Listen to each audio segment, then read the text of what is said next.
We have on board Anna-Marie Majancic. I hope I'm doing my best, Anna-Marie, with the pronunciation. Still, for a Balkan person, I might not be getting it completely right. She's based in Croatia, and she's leading on quite the very practical solutions of the project. So over to you. Okay. Hello, Anna-Marie Majdancic from Croatia. I'm from DOR, and this module that we create with partners, we create in three parts. One part is to present the policy, but each partner changed this first section depending on the country where they are. So I'll present you the Croatian policy review of what is going on in Croatia. Then the second part will present by Eleftheria, and the third part will be presented by Csaba from Hungary. So for my side, I will just go to the immediately to the presentation to see what is going on and what's the main object of this module is just to present policy, best case study in your country, and then the technical part when you are going to the simple energy audit using POWERPOOR tools, but also you need to have a bit of background of technical assessment because people will ask you what they can do, like simple tips and tricks, what they can do with their home to improve their energy efficiency. So I just said to you that I will go through the policies. We mentioned in the model to EU level, so I will just skip that part and I will not go in depth what is going on in EU level. And then I will go to the national policies, case studies, action and best practices from partners. In this case, it will be from Croatia. See what is going on in our country. So basically in model 2 we present what is going on EU level. So I will just skip these parts and not going on to see who is responsible to have this policy implemented on EU level or the national level. It depends on your country. So not all the policies need to be on the national level. You can have the local action, local policies, especially CCAPs that we also have as a part of our project. So we will create a guidebook for the local government, especially for the CCAPs, to do something about that, to improve the measures that can help energy poor households. So as my colleague presented in model 1, all the EU level policies, what is going on. So I will not go in depth on what is going on now, but it's going a lot now because of all the energy crisis, and not only on EU level. I think that in all countries there are changes of policies, there are the new measures to help energy poor households, and I will present what is going on because these models were created a year ago when the crisis of energy, it was not so a primary focus. We have the energy poor household, but now it's on the next level. And when I present the Croatian model, I will tell you what's changed from the year. Just the year was, and a lot of policies change. So when we go to this part, this is partners, and each of them change this part of presentation. I'll go through the Croatian part. So what is going on in Croatia? First of all, this first policy that is here changed. If you see, this is under Energy Act policies, and this was the co-financing of electric costs. So on the bill, the government paid about 200 kunas or 26 euros per bill to mapped energy per household. So it's not to everyone. You need to be the beneficiaries of other laws that you can get this financing or electricity bill.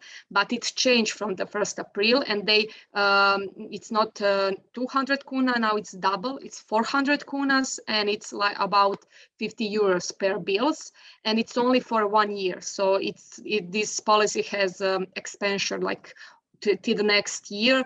It is double the amount of the money that they give to the energy poor households, or that they are not only energy poor household, they are poor household that under criteria of Croatia need to give some subsidy for the bills. Also, to get that co-financing, you need under Energy Act, there is a second law regulation for the criteria to acquiring those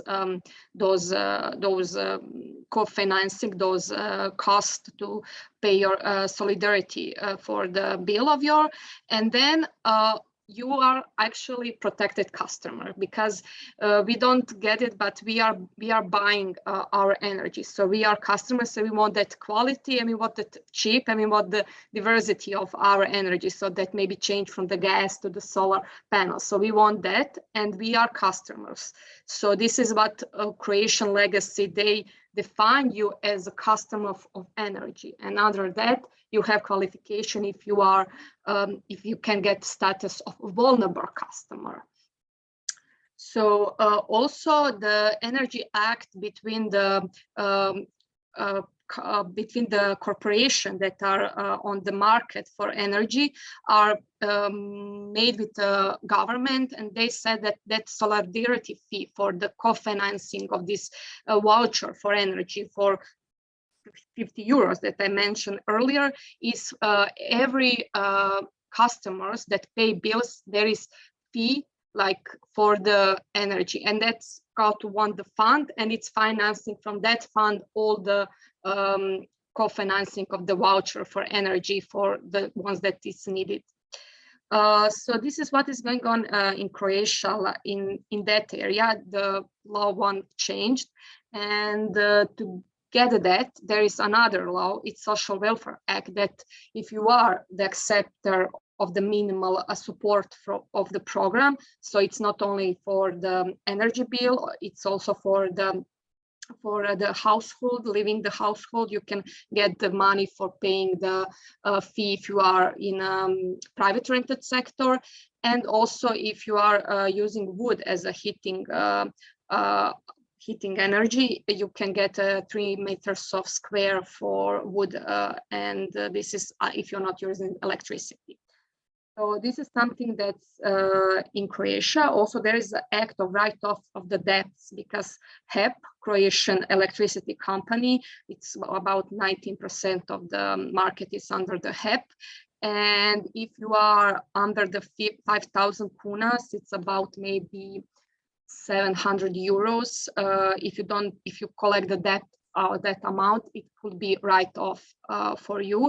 And especially now it's in Croatia, because some of the areas we have a year and a half ago earthquake, and all the people they have basically destroyed their houses. So the HEP isn't paying their bills, so they can they are offering not paying the bills. So this is for the area that is under earthquake. So on the long term, as other parts will mention, we have the program of energy renovation of family houses and multi-apartment buildings. So for the period 2014 till 2020, we have these two programs, and under the program of renovation of family houses, we have this public call for the citizens at the risk of energy poverty, and the subsidized for a renovation of whole of your house was 100%. So all the other public calls were between 40 or 70%, depending on the area where you live. And this was only one call, but only for the family houses. So in the next period, for 2021 till 2027, we have two new programs. One program is for the multi-apartment buildings.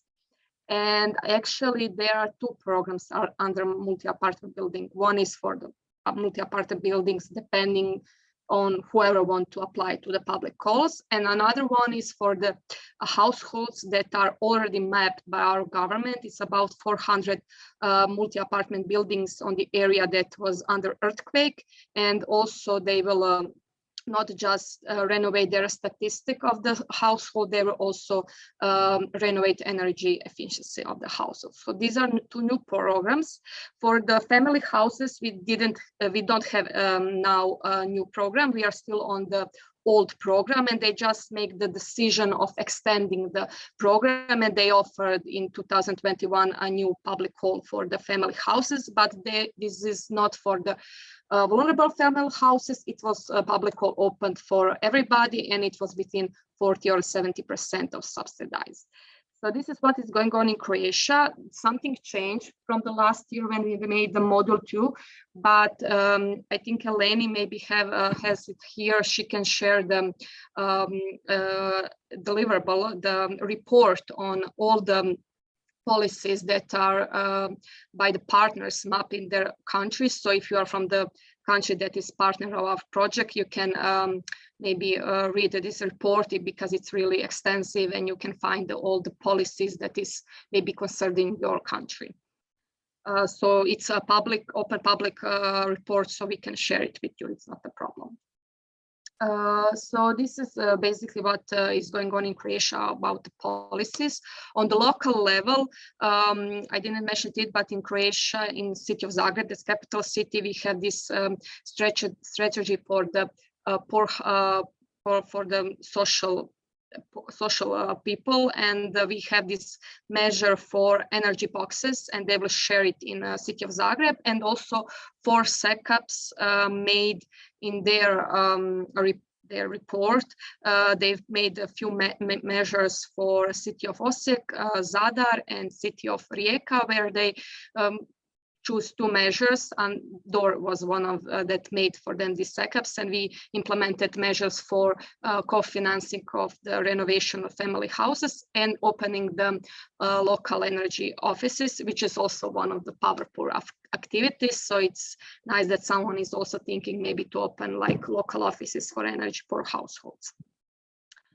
So for the best practices that's going on in Croatia, we have also other partners, so it's not only Croatian projects, but we have this one fair solution for a better community. It was in Zagreb, and we basically visit 102 energy poor households with the city of Zagreb. They through the social welfare centers, they give us data, we visit, and we shared these energy boxes that contains the light bulbs, aluminum foil for the radiators to keep the heat inside your home, some percolators, aerators for the water saving. So this is the energy boxes that we have in the inside the boxes that we share with people in Zagreb. Also, there is the project of Energy Cooperative in Zagreb. It's on the sunny side. Their idea is to, with the crowdfunding financing, to put 1,000 roofs with the solar panels in Croatia, and they had made 2 in the city of Križevci, where also our local offices of POWERPOOR will be open in the city of Križevci. So city of Križevci is really going on with energy efficiency and all the best practices.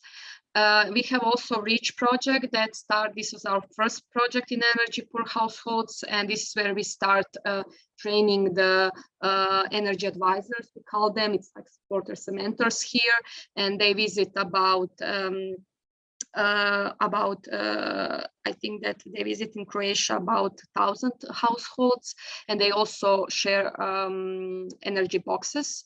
And this is our first time. And when you get in this area of Sisačko-Moslavačka County, and this is the area that was 2 years ago under earthquake, and it was really poor before that county. We also make another project in this county. When the other city found out what was going on in the REACH project, they were interested. They said, could you go visit our area of the city? So we made their 80 household visit, and also share the energy boxes. So this is the best example. When you are in some area, in some municipality, in some country, if you have a good project, you will probably invite to do another projects because the local authorities will be interested.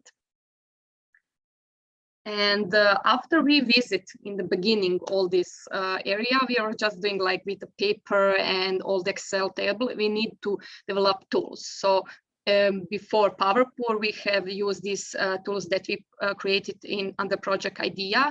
So it's still available on the website. You can also check it and visit, but it's more in depth. It more needs technical approach than this PowerPoor, where actually you are just doing the simple energy audit, and you have the, after you finished filling up our tools, you have this sheet of advice, what you can do. This is just the tools that you are putting in. There is no, after you put all the data, there is no the advice, or there is not a report sheet, what can you improve in your household. So this is the PowerPoor tools is like maybe better upgrade of idea that we have few years ago. Also in city of Zagreb, after we did it in Sisačko-Moslavačka County, they also were interested, and for 4 years we have this small project where we map 10 households, but we also give these energy boxes, but they are more individual, so people could choose what they want to have it in this box, because it's only 10s. When you have 100, there is more, they are all the same, because you don't have time to ask what you needed in the household. And the active project, one of PowerPoor is also in Croatia active, but we have this NPOR project, that's action to mitigate energy poverty in private rented sector, because this part is not considered, especially in Croatia, where 90% people own the house, but we still have this 10% of people that live in they are not owners, they can't do anything, so we need to map what can they do, especially students, and this is the project that mapped maybe other type of the households. Also, empowerment project is empowering women to take action against energy poverty. It's a really interesting project, because we mapped in a city of Zadar and Zadar County 200 households, and 70% of this household was targeted as the woman households. Primarily, the women are the leading role in these households, and we are now doing the report, and we got really interesting data. And also we put one of them on one roof that the house was off grid. It was not connected to energy power supplies. We put a simple solar photovoltaic system to just simple needs of energy. Electricity. And the social watt is also one of project in Croatia. It's also actually led by the Croatian electricity company that I mentioned before, HEP, but they are more in the mapping not the household, but the utilities that are providing those households with some type of energy, or so this is the social watt is more open to the utilities to see what they can do for the energy poor households. And the Engager project is a project that I think is finishing now in May. So this is more on the science approach of the tackling the energy poverty. And that's it for this part. I think that maybe I'll lose the slide, but also EPAH is one of the project that Croatia is part. It's not Croatian project, it's on the Europe level project. 27 countries are included, and DOR is one of the antenna for this EPAH project, where we are filling the platform of EPA with the data, especially for the project for Croatia, but you can find for all EU partners, EU countries in those platforms. So maybe if you are from another country, just check the EPA platform. It's interesting with all the data. So this is now for me. I think that Eleftheria will take it now. I will just end the slideshow. If you have some question, I don't see chat, so maybe Diana, you can help me with that. Thanks a lot, Anna-Marie. For the moment, we don't have any questions. Unless someone would like to unmute himself or herself and just directly ask it, please feel free to do so. And If not, we could also continue with the Eleftheria and take questions at the end of the module. At the end of the session, yes. Thank you, Diana. Let me share. Let me know if you can see the presentation in full screen mode. We see it very well, yes. Great. Good afternoon to all. My name is Eleftheria Toloupaki. I'm an architect engineer, scientific associate of INZEB. And today I'm going to present a general overview of energy saving measures and behavioral changes for vulnerable households, along with the procedure to conduct a simple energy audit in the context of POWERPOOR. For those of you with non-engineering background, it will be useful to gain knowledge on the technical aspects that affect household energy performance. Therefore, I will start by presenting the main points and terminology used when referring to household energy consumption, the procedure to be followed when conducting a simple energy audit, and lastly, simple energy efficiency measures that you can suggest to the building tenants, as well as practical tips for lowering their energy consumption. The basic term when speaking about energy consumption that I guess we're all in a way familiar with is the kilowatt hour. The kilowatt hour is commonly used as a measure of electrical energy and is actually a unit of energy equal to 1 kilowatt of power sustained for 1 hour. 1 kilowatt hour then is equal to the use of 10 watts of a 10 watts LED bulb for approximately 4 days, or half an hour use of an electric water heater or an electric convection heater. And scientifically, it's the power needed to heat 21 liters of water from 10 to 50 degrees Celsius. A typical non-energy efficient home in Greece, and probably in most Mediterranean countries, consumes about 250 kilowatt hours per square meter. And this consumption, of course, will be even higher in colder countries, since heating is typically the most energy consuming end use of a household. Therefore, it is of great significance to focus on the heating situation when assessing the energy performance of the household. The most commonly used sources of energy for heating are wood, electricity, natural gas, district heating, heating oil, and LPG, liquid petroleum gas. For Greece, heating oil represents the largest share for fuel, whereas, for example, district heating is only about 0.5%, along with other fuels such as pellets. And the case, of course, will be different for other European countries, depending on the national energy mix. And wood and natural gas and oil or LPG are used typically connected with a furnace and radiators using water as the means for heating energy transfer, whereas a wood can be used directly in a stove or fireplace. And electricity can power either convection, radiation, or thermal storage heaters, as well as air conditioning, split, multi-split, or central units, which are actually air-to-air heat pumps. We're not referring here to highly efficient, high-end technologies like solar thermal heat systems or ground-to-water heat pumps, because they are most likely not to be found in energy-poor households. Let's now briefly go over the main features of each heating system mentioned before. Energy prices have of course changed a lot during the last months because of the situation we're going through, and they are mentioned here in the form of reference values and are more or less valid for Greece.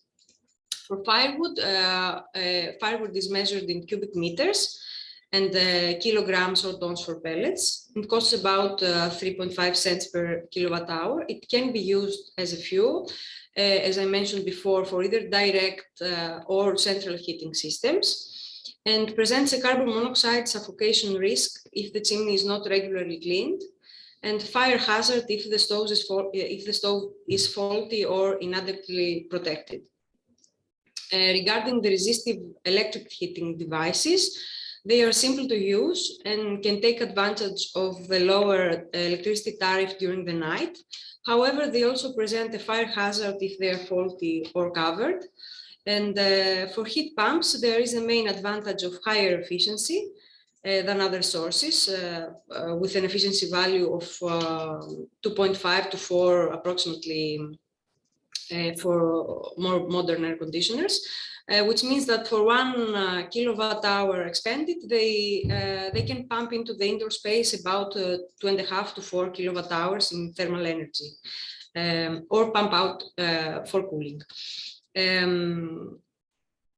Some air conditioners, however, present lower efficiency values or cannot operate at all during low outdoor temperatures, and this should be taken into account in colder climates. Natural gas heaters, and something we need to mention here is that for households replacing old boilers with condensation ones, chimney reconstruction may be needed, and again, the suffocation risk is present if the chimney is not properly maintained. And some gas boilers may present issues with the water pressure. District heating is, on the other side, characterized by its lower cost, but of course, it's not available in all areas, depending on the national situation. And confusing billing methods may apply in some cases. And finally, heating oil and LPG require the presence of a local storage tank of flammable fuel, which of course presents a fire hazard. Let's now go over the main characteristics of the building envelope. We must think of the house as an energy storage tank with gains and losses. And gains may be from the sun or internal loads such as people and devices, and losses are due to convection, radiation, and air tightness of the envelope. By placing thermal insulation and closing existing gaps on windows, drafts, and thermal energy leaks, we can minimize the losses and reduce the energy consumption. For homes, as compared to other uses of buildings, the thermal inertia that characterizes heavy construction, such as cement and brick structures that are prevalent here in Greece, is an advantage because it makes the space more thermally passive, which means that it's kept warm or cool for longer. And this is something that we want for housing. And of course, the regular maintenance of the heating system can make a big difference in the efficiency of the system, along with the wise use of a thermostat with appropriate set points.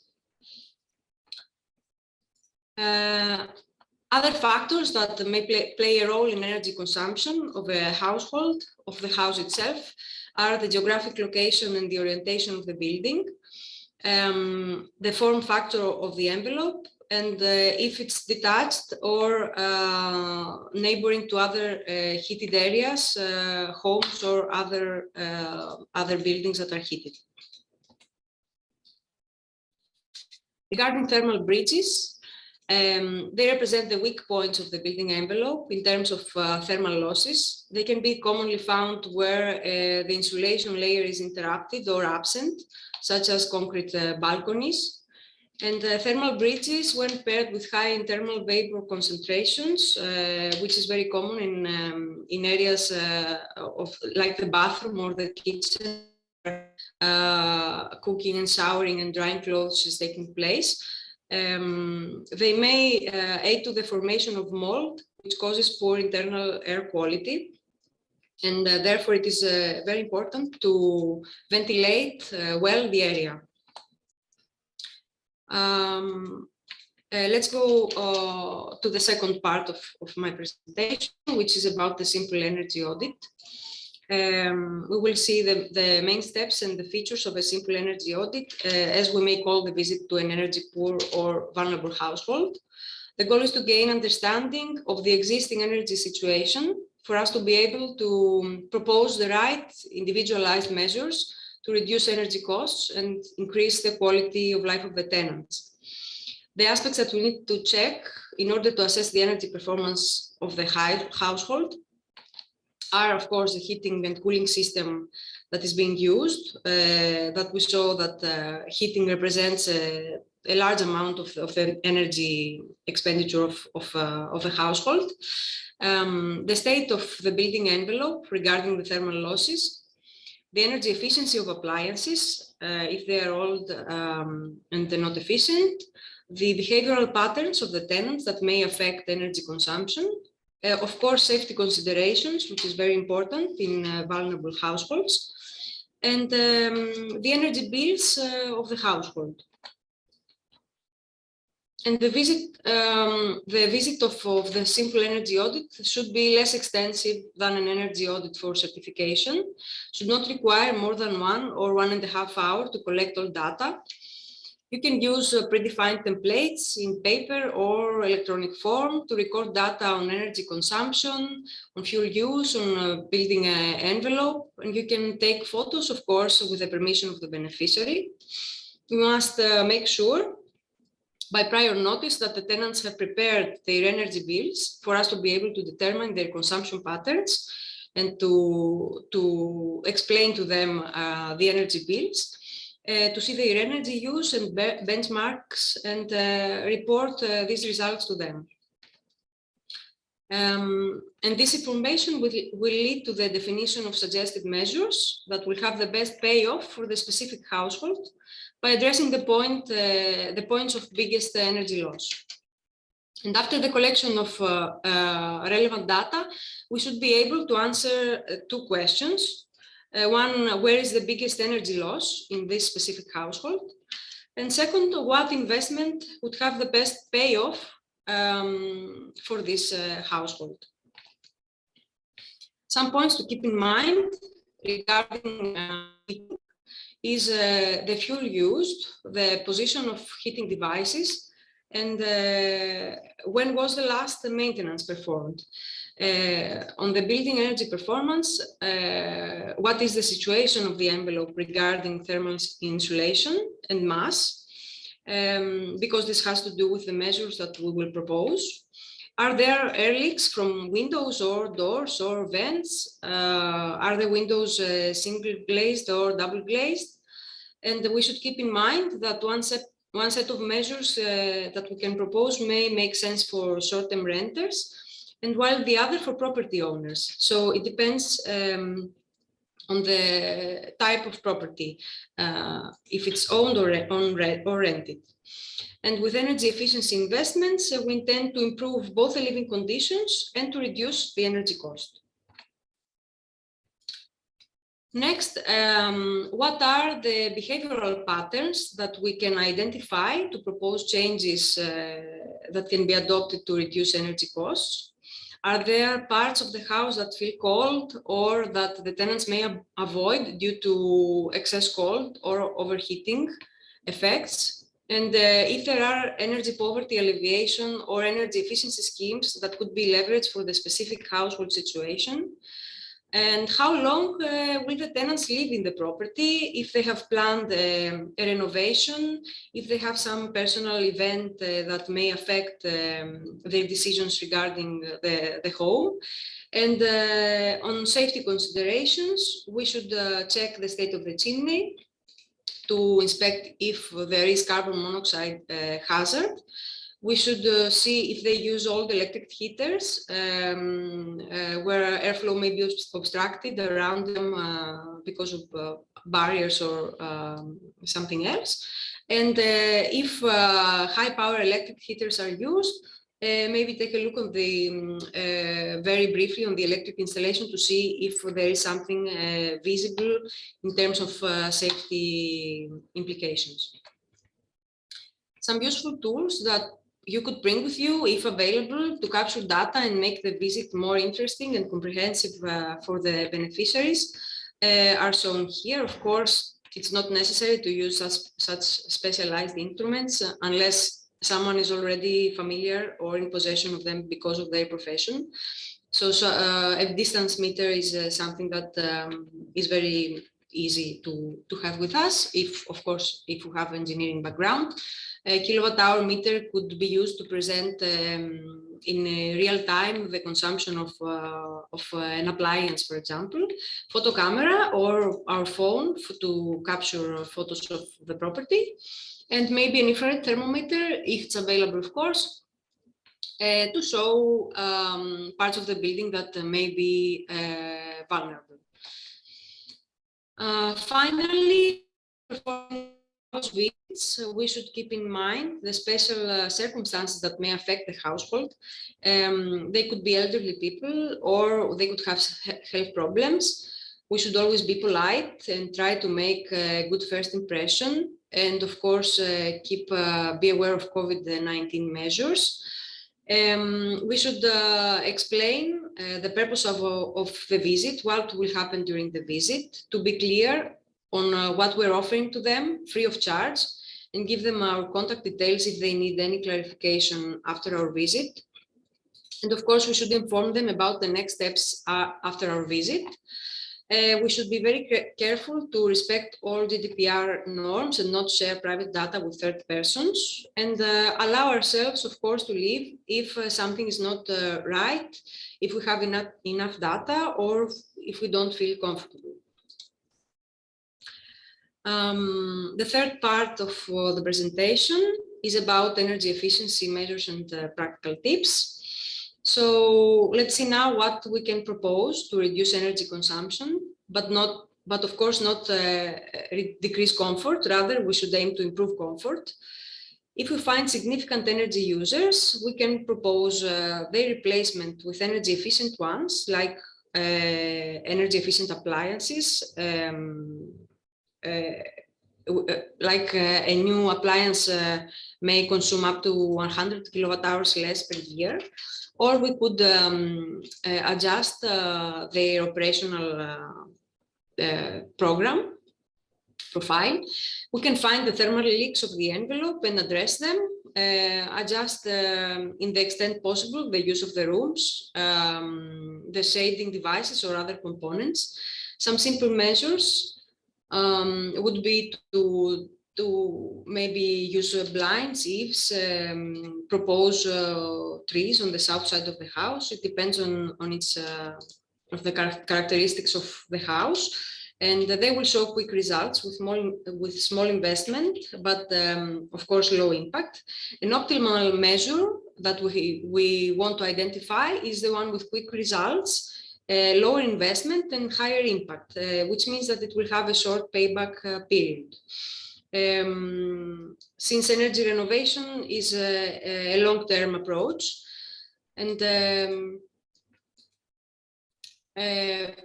take as an example the solar retrofit of a house, an energy expenditure of 250 kilowatt hours per square meter for a house of 100 square meters.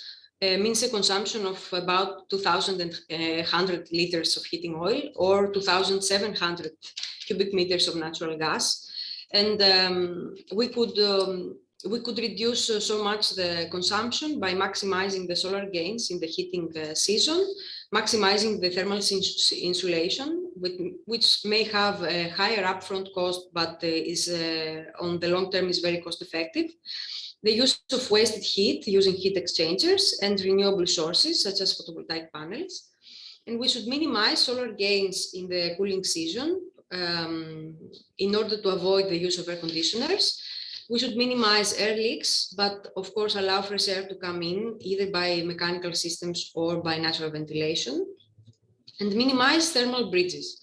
And as we mentioned before, thermal mass, because it slows down the temperature change, is something that we want in a housing unit. Energy efficiency measures can be classified to large investment measures, such as the thermal insulation of the outer envelope, the replacement of windows and doors with energy efficient ones, the renewal of the heating system, and the installation of a solar thermal heat system. They require a relatively high upfront cost and most probably the use of some kind of financial instrument. And the small and medium investments, such as energy efficient lighting, energy efficient appliances, draft proofing, and water saving devices, that in most cases can be implemented by lower income tenants themselves. Let's see now an example of an energy renovation of a family house from 250 kilowatt hours to approximately 90 kilowatt hours per square meter annually. A measure proposed could be the thermal insulation of the outer envelope using mineral wool or EPS on the outer walls. And these prices, as well as the measures proposed, may vary for each country in accordance to the available technologies, workforce, and building norms. But approximately with an investment of 40 to 45 euros per square meter, we could save a lot of energy and have a payback period of around 15 years and an expected lifetime of 50 years. The same for the installation of mineral wool in the roof with a cost of about 10 euros per square meter. Could have a payback period of 3 to 5 years, depending on the energy used, and an expected lifetime of 50 years. It is important to empower people to develop simple energy saving actions. And it is always important to clarify that specialized energy renovation actions should be conducted by experienced or certified, if possible, technicians with certified materials and overseen by an engineer who will propose the best solutions for each individual case and help avoid lock-in effects and bad construction issues, such as those shown here, that maybe if materials are not appropriate that are used in the envelope could cause moisture problems. In that case, as we mentioned before, good ventilation is crucial, and we should avoid the creation of thermal bridges.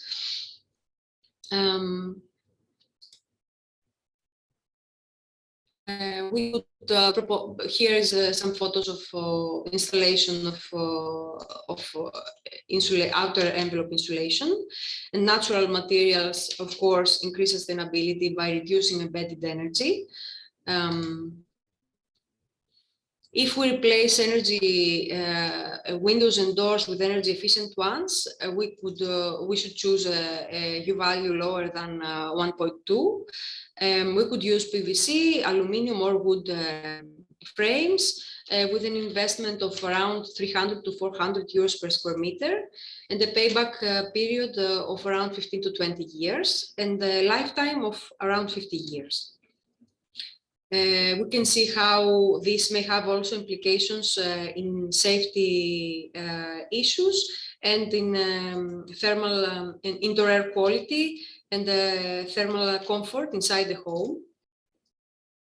The change of energy source for the heating system from heating oil to biomass, for example, could mean an investment of 5,800 euros with annual energy savings of 2,600 liters of heating oil, and we'll have a very short period of payback period of in 3-4 years.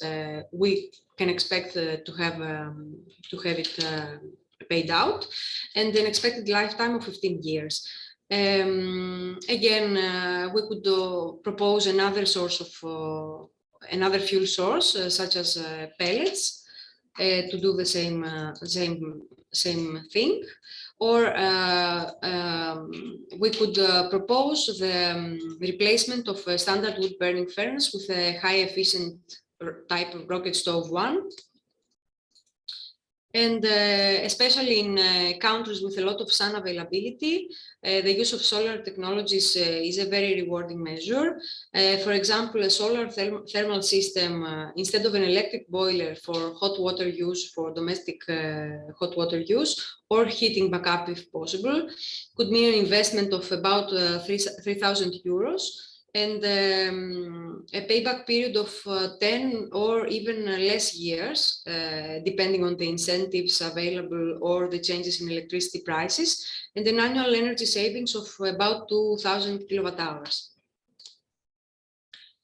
And lastly, photovoltaic power plant could be used for own supply or with net metering, and could help save almost 400 euros per year, with an estimated payback period of 9 years, and even more if electricity prices keep rising. It could mean it could meet the demands of the house using net metering, even when at the hours with no peak energy request. That's all from my side. I'm open to questions if you have any. Thank you very much, Eleftheria. We had one question in the chat coming from João Braga Lopes, and he was referring to one of your previous slides, asking what kind of certification is being proposed in the key steps slide.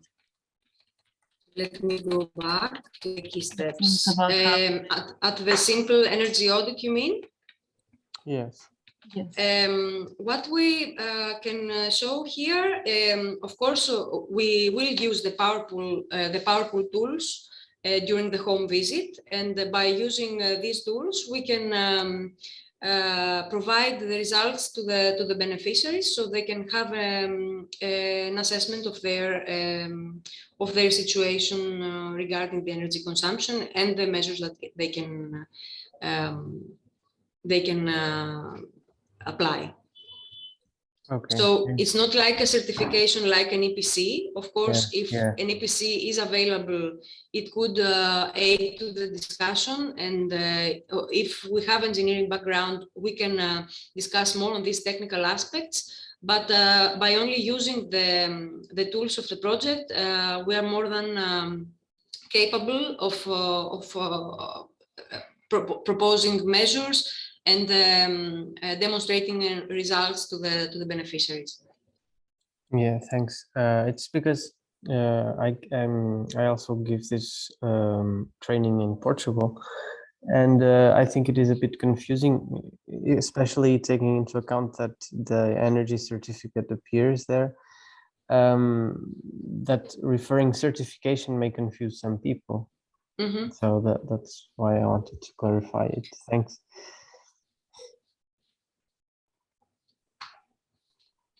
Thank you, João. Are there any other questions to Eleftheria on the audits and the steps and the key messages that she sent out?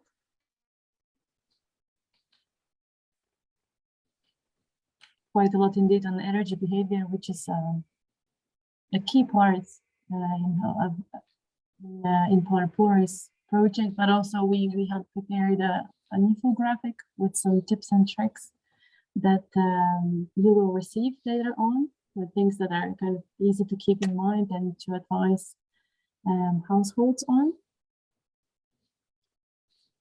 Okay, then in this case, thank you for the moment, Eleftheria. If you could stay just until the end of part 3 in case some more questions pop up.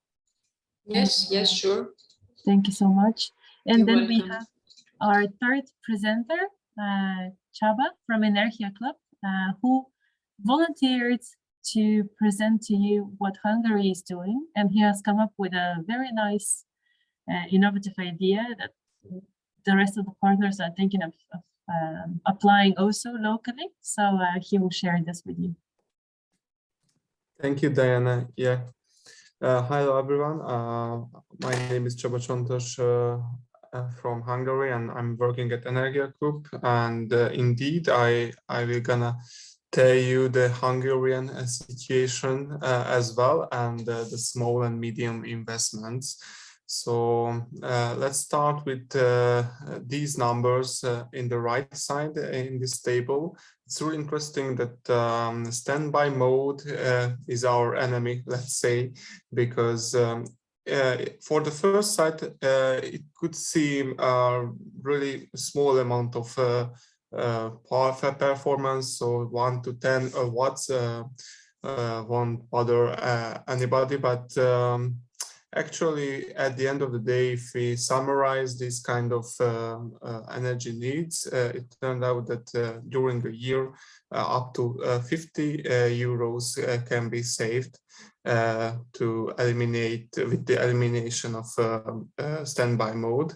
And in these times when electricity prices are rocketing across Europe, except Hungary, where energy prices have been frozen since 2014, but this is another topic. I won't open this box, but yeah, so this is a really tangible amount of energy which can be saved by small and medium investments.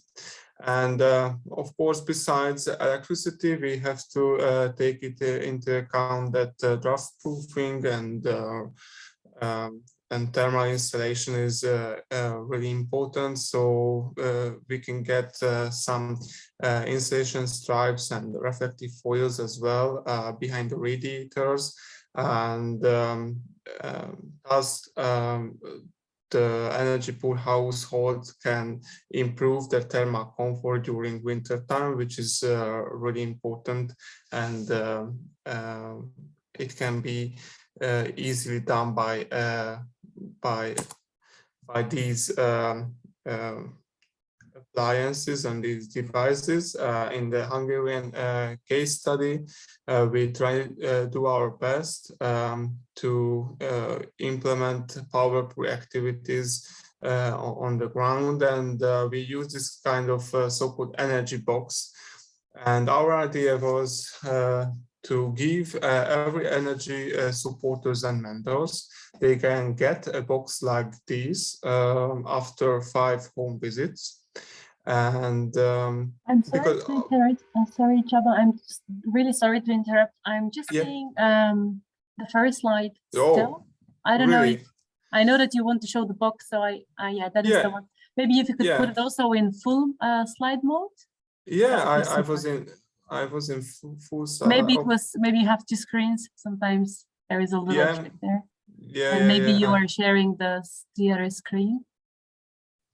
Let's see here. Now, let me know if you can see my energy box.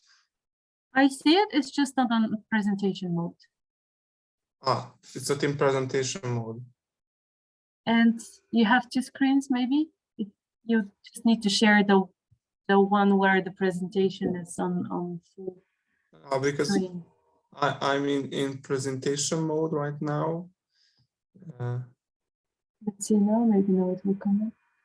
Oh, it's strange. Nowadays, Zoom is tricky, but I don't know why. Maybe we're losing the habit of it. Okay, now we see the energy box. In any case, it's not in presentation mode, but at least we are on the right slide, I think. So yeah. Okay. Sorry for that. But I must go. Yeah, so no problem. I have to go on. So this is the energy box, and so our initial idea was to give after 5 home visits, because energy supporters can get used to how they can conduct home visits, and they have their own rhythm how to do so, and they can use these devices and insulation stripes and timers, energy consumption meters in practice, and they can show vulnerable households how to use these devices. Do you see my next slide? I'm not sure right now. Still on the energy box. That is yeah, that's something went wrong. Okay, now it's coming. Maybe there is a slight delay. Yeah, now we see household energy performance. Yeah. Okay. And with this energy box, we can make home visits more efficient, and energy efficiency is also a key part of our program, our project. I'm sure that everybody knows LED, that this is the most efficient way to get light, but let's see this diagram, because you have to keep in mind that energy efficiency, it's not equal to energy saving. I mean, it can be surprising that LED bulbs produce 30% light, which is not a big amount, and still around 70% heat. So in this manner, we have to say that energy saving is up to the consumer, the owner of the device, who can use this energy efficient device as smart as possible. And it's also valid for any other electric device like our fridge, TV, electric car, or cell phones. And one more thing, we have to consider the lifetime and durability, because when we buy a low quality product, it won't help us in the long run. So durability is another key factor. For energy consciousness, the first step is always what we can buy in the shop, on the store, and energy labeling can help us to figure out which devices are more efficient. But be careful, because energy labeling has changed since 2021 in the EU. That means that coding has changed, and that's why we have to check twice what we buy. And I bring you a really great example. So this is a TV label, and as you can see, this is the left, on the left side in the picture, this is an A TV, and the other one is an A+. Probably it's in the old labeling system, but it doesn't matter. So for the first site, we can easily say that, okay, the A+ is better because it's more efficient than the other one. But check the energy consumption of the time period. I'm not 100% sure this is for a year, but probably this is for a year. So this is 60 kilowatt-hour, and check this out. The other one, which is less efficient, it's only 50 kilowatt-hour per year. That means that the difference between these TVs is the size. The size of the screen. This is 100 centimeter, and the other one is 80 centimeter. I guess that this 20 centimeter difference is not a big deal, and it won't ruin your entertainment. But we have to consider that labeling is one thing, but we have to consider the details, and that is really important during home visit. We have to propose and teach them how to use this kind of labeling. Another important thing is water saving, because it's tricky.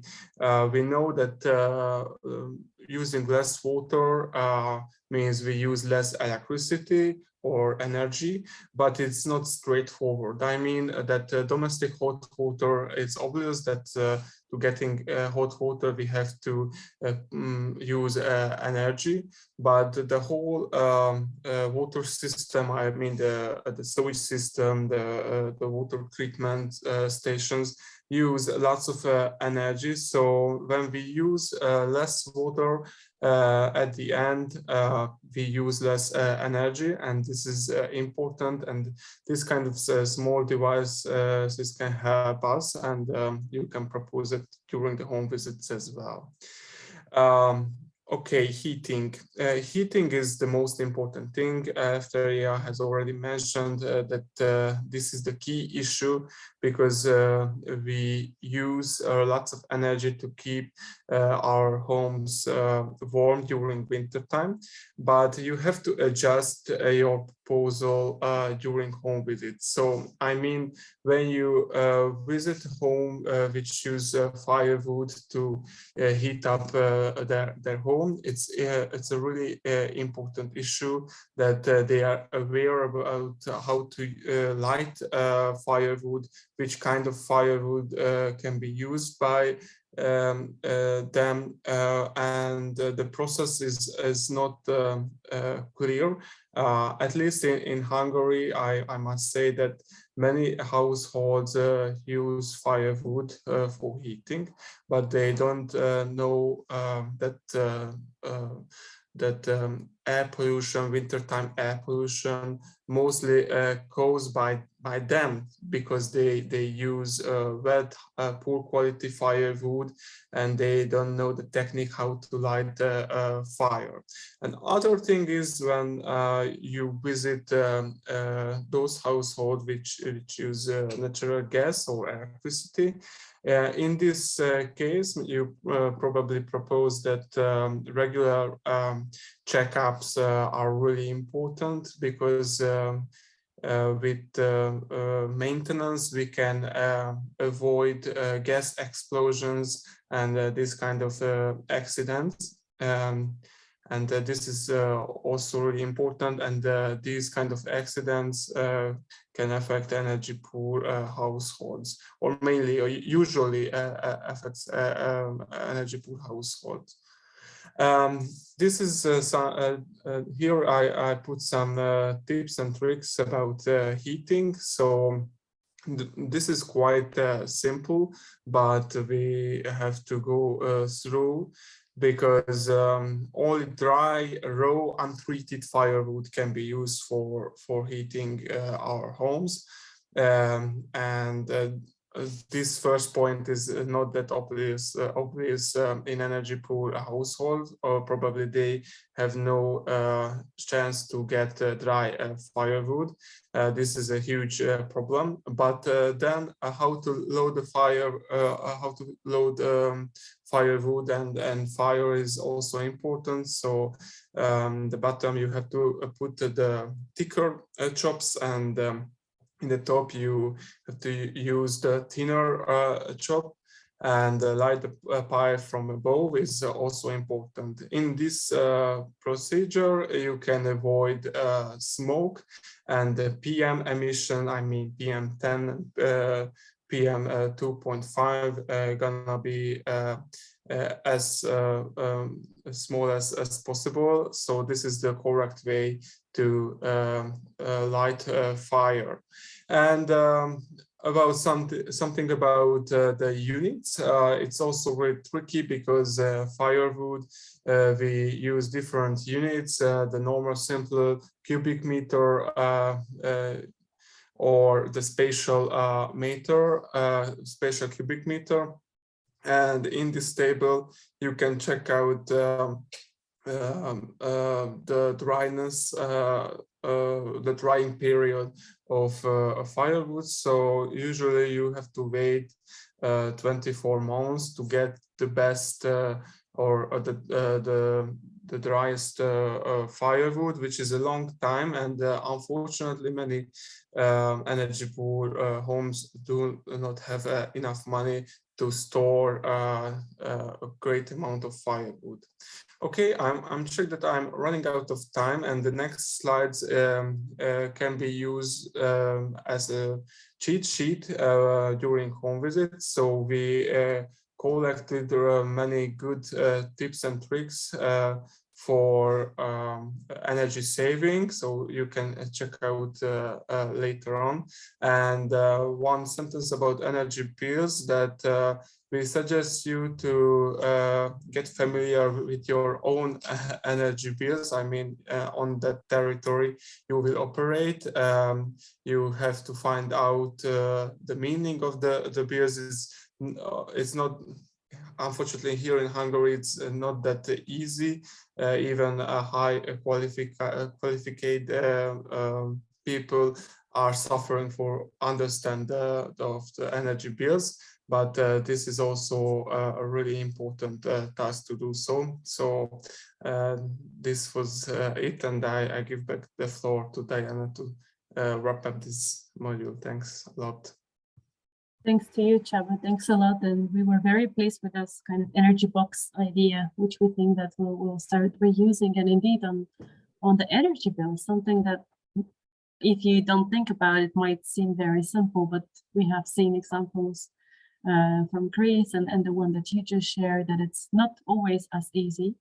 Maybe take the exercise yourselves after the test, have a look in details at how does this look in your country. Why not even share with us? We are quite active on social media. You'll find us under POWERPOOR, so maybe share how does this look like in your area, and what is clear and what is maybe less clear. So thanks very much to our 3 trainers and this practical part of the training, if I can call it so. Thanks a lot. And we're moving to a very key part, and that is the financing, because most likely many of you are thinking, yes, we all agree that alleviating energy poverty is crucial, renovation is part of it, but where does funding come from, especially when we are speaking about vulnerable households? And POWERPOOR has been taking a very innovative approach to that, thanks to one of our partners. This is the European Crowdfunding Network.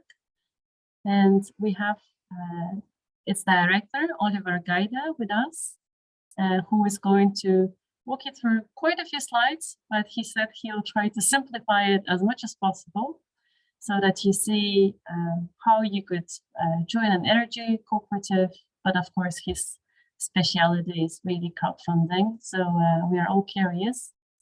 Oliver, the floor is yours. Hi, thank you very much, Diana. I will switch on my slides. I have the challenge of going through 90 slides in 60 minutes, so I think we skip about half of them really quickly or completely. If there's any questions at the throughout, please ask. I have here my chat open as well. Also, this is not really my presentation. We were supposed to be, there's another partner involved, so I may not be as firm on all the slides that you may want me to be. But let me try how I can do it best here. I will share this one, and if I now say,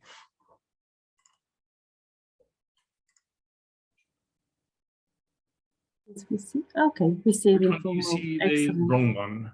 Okay, let me swap. We see it well.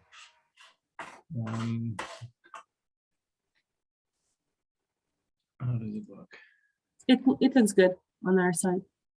Do you see the main slides? Yes, No. we see it as in presentation mode. Okay, very good, because it shows me that I'm showing the other one, but then I won't touch it. If you say you see the presentation, then Yes. perfect. Yeah. Okay, then everything works out the way it should be. Cool.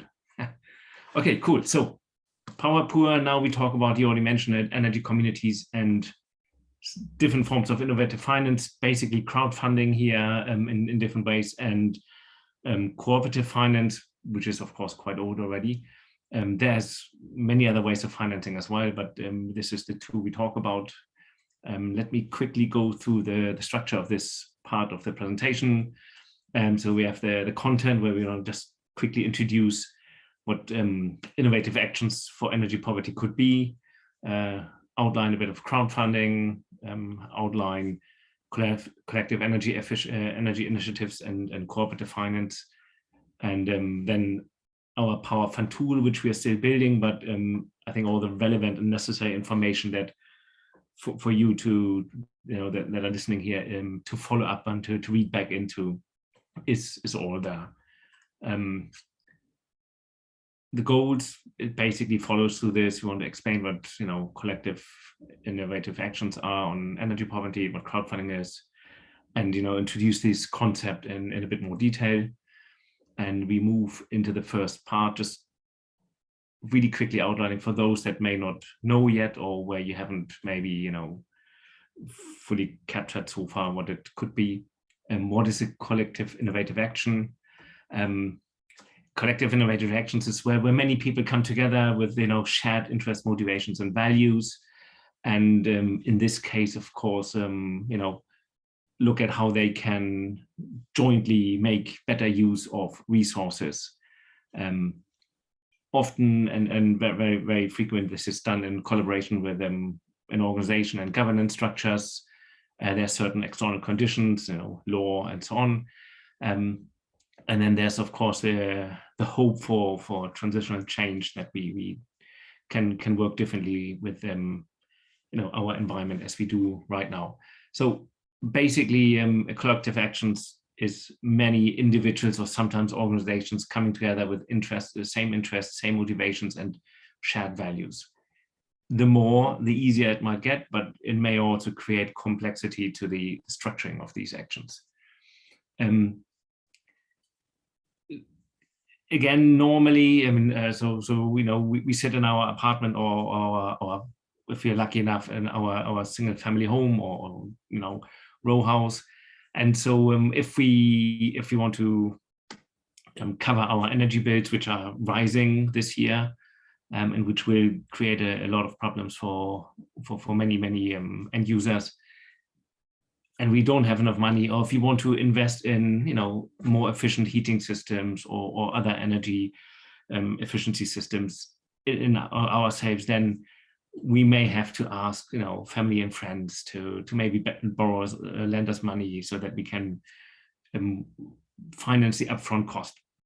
If we think about many people together, a whole neighborhood, a whole street, or a whole block of apartments, then we could create something like efficiency of scales, and we could create a community with a shared interest that may have to do a bigger investment, but by individual participant, it might be lower than what we're really looking for.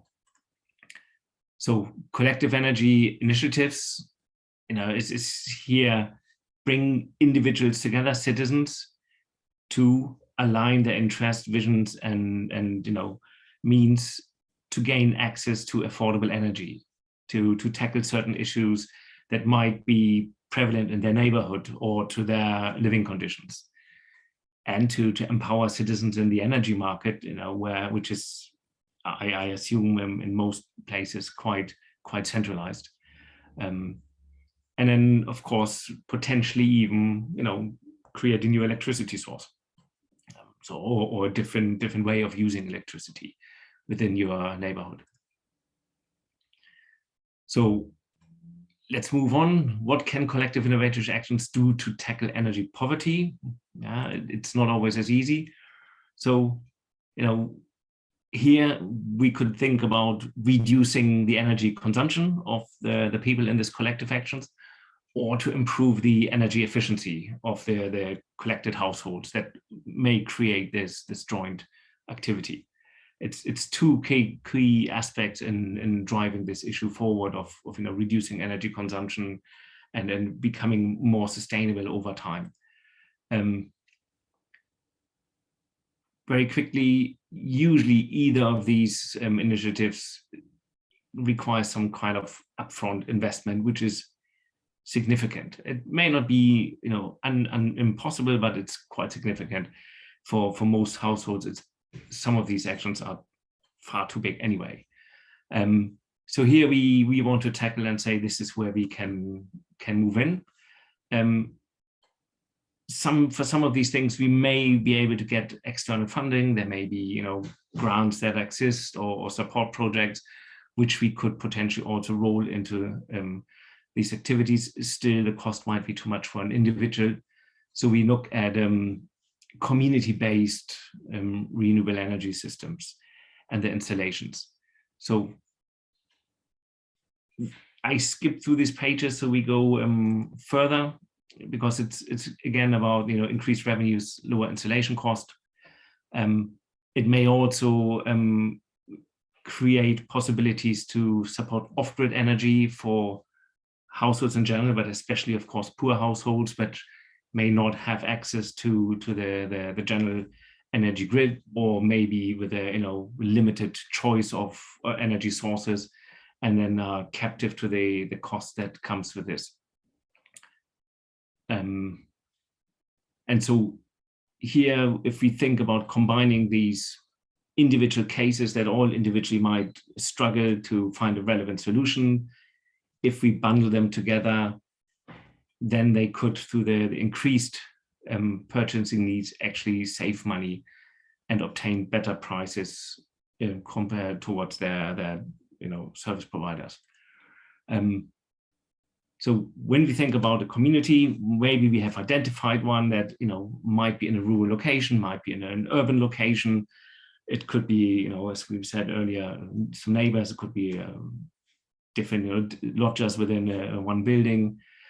So how do they come together, and how do they finance these kind of activities, be it solar panel, be it innovative heating systems, to jointly move forward with this. So for this, we need to understand what community finance could be, where lots of people come together to finance their joint vision. And here we focus a little bit on crowdfunding, which basically is funding a project or a venture by raising small amounts, ideally from a large number of people. And in the definition of crowdfunding, this would go through the internet, and within a cooperative that would be, basically in person, where you still have to sign paperwork. The idea is very, very much the same: joint, shared vision. Lots of people come together and join in one effort. In the case of crowdfunding, you can also participate as a funder or investor without actually taking the benefits of the joint action. Whereas within the cooperative, you usually would also take benefits of the joint actions. In our case, of course, it's about energy efficiency. So this is where we want to focus on. Crowdfunding in particular is an open call. Yeah. We identify our needs, our project, what we want to raise money for, and we publish this. And in the terms of crowdfunding, this goes on the internet. In theory, everybody could find it. In reality, not everyone will find it. Within a cooperative, this would be largely paper-based. But so we have a broad outreach to many, many people. We have the possibility to gain a lot of interest, not only to invest, but also in the activities that we do. We have a kind of broker-dealer, it's a specialized service provider that runs the portal, the so-called crowdfunding site, through which these transactions would run. And we can offer in return a variety of, interesting giveaways. So financial returns in the sense of, participation in the actual activity and becoming a kind of co-owner. We could do structured as a loan, where we get as an investor, get an interest payment on the principal money that we lend, and then over time get our money repaid. It could be in goods. It could be providing money for shared, electricity or other kind of things, and can also be just a gift. So you give us money and we give you a t-shirt, or we invite you for our summer fest, all types of things. And it could be a pure donation as well. Basically, this works very simple.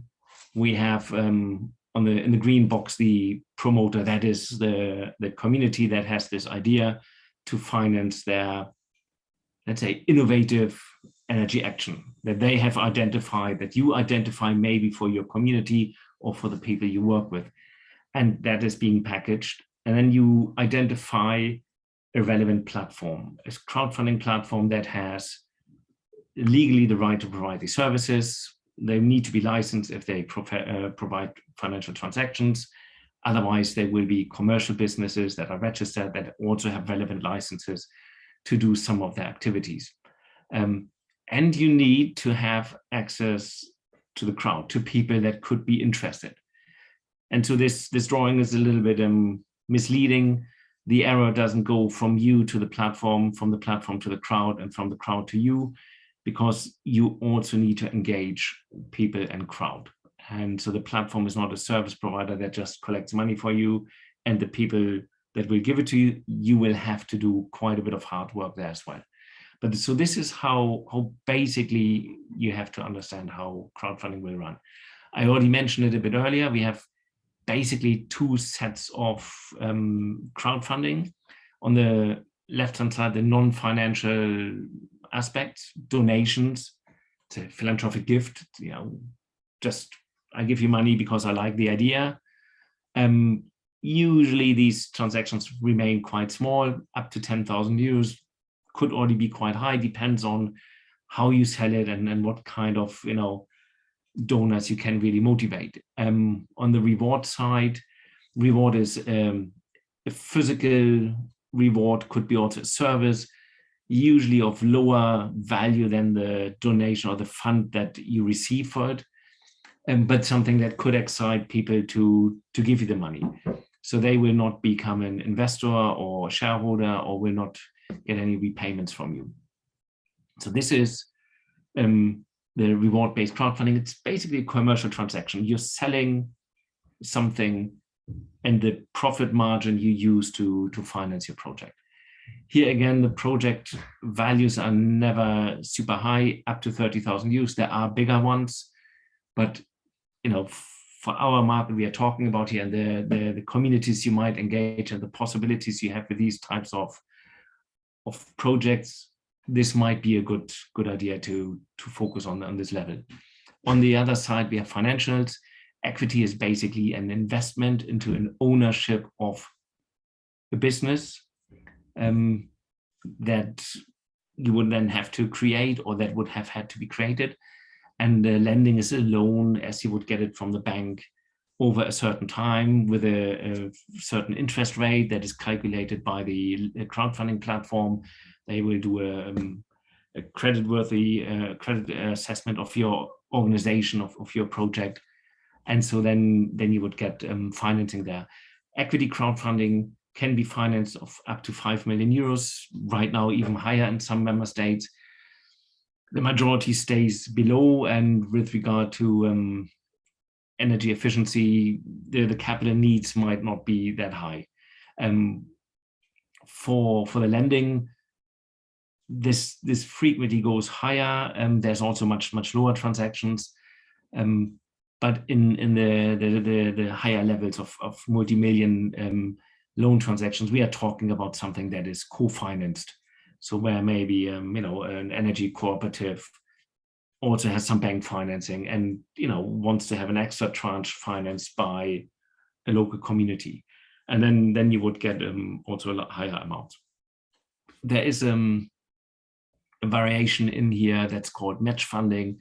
This has it's not new, but it's being discussed more and more, and it's happening more and more, where public authorities, sometimes also private funds, but we like to focus on public authorities, co-allocate their own resources, which they may have from different pots, in order to say, if you raise money from citizens for your project, we will co-finance X% of this and match it with the same amount. So you look for 35,000 euros, and they will say, well, the first 15,000 euros that you raise, we will put another 15,000 euros on top, just as an example.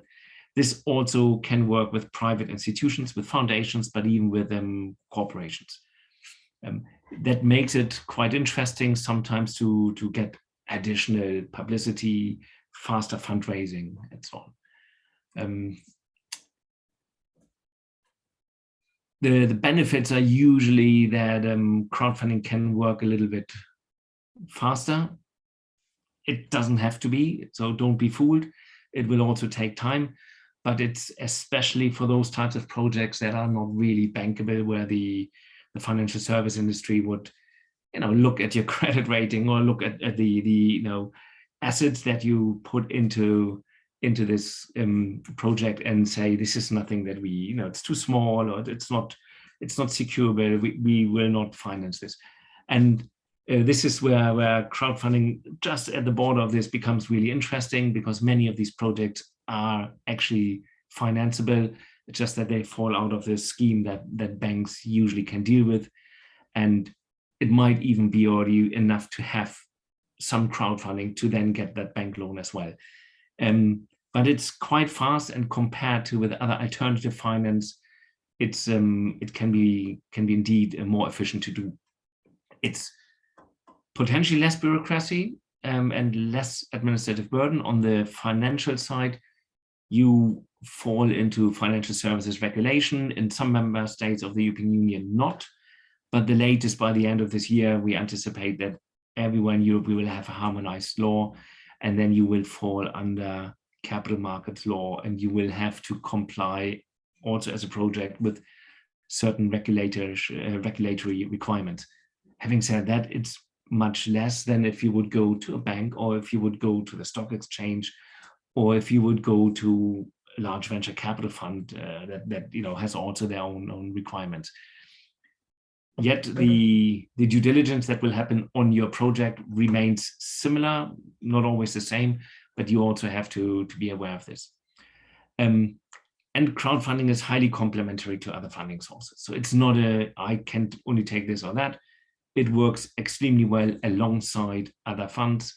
We've seen a lot of transactions where actually private funds co-invested at the same time than the crowd. There were crowdfunding platforms and are crowdfunding platforms that manage a fund that has institutional money from the EIB, the European Investment Bank, or other private investors that co-invest into transactions on the same conditions and previously agreed reasons.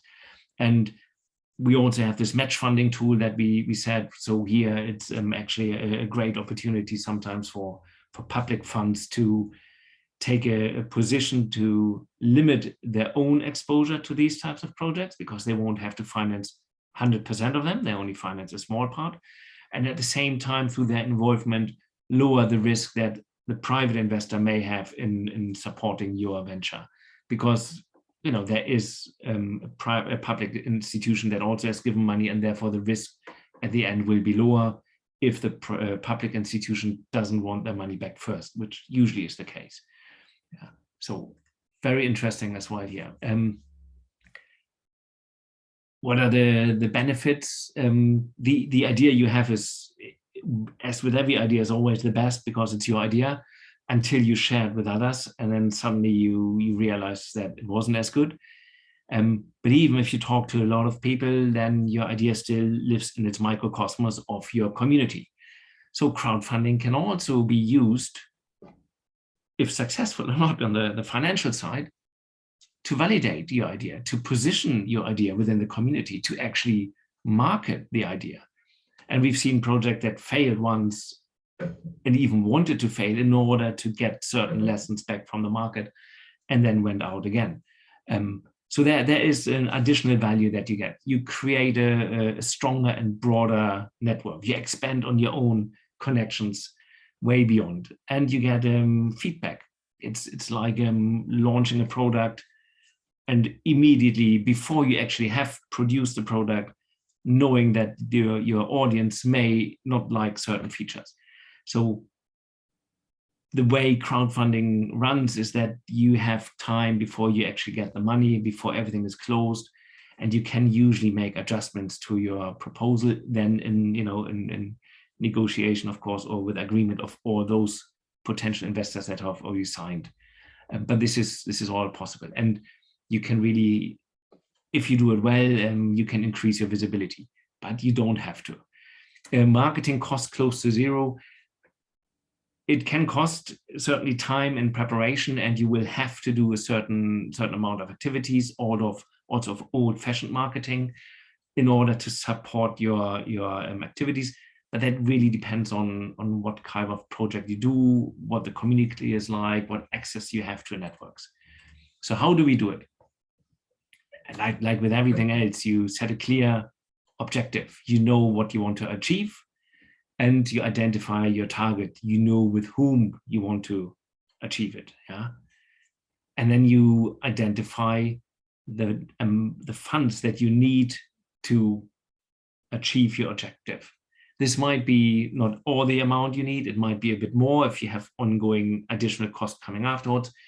And you should always also calculate the cost of your fundraising into this, because you have to spend time. You may have to pay some of the people that do some of your work for you, or you have to hire somebody in to do certain aspects that you can't do yourself. So that type of cost needs to be in there as well.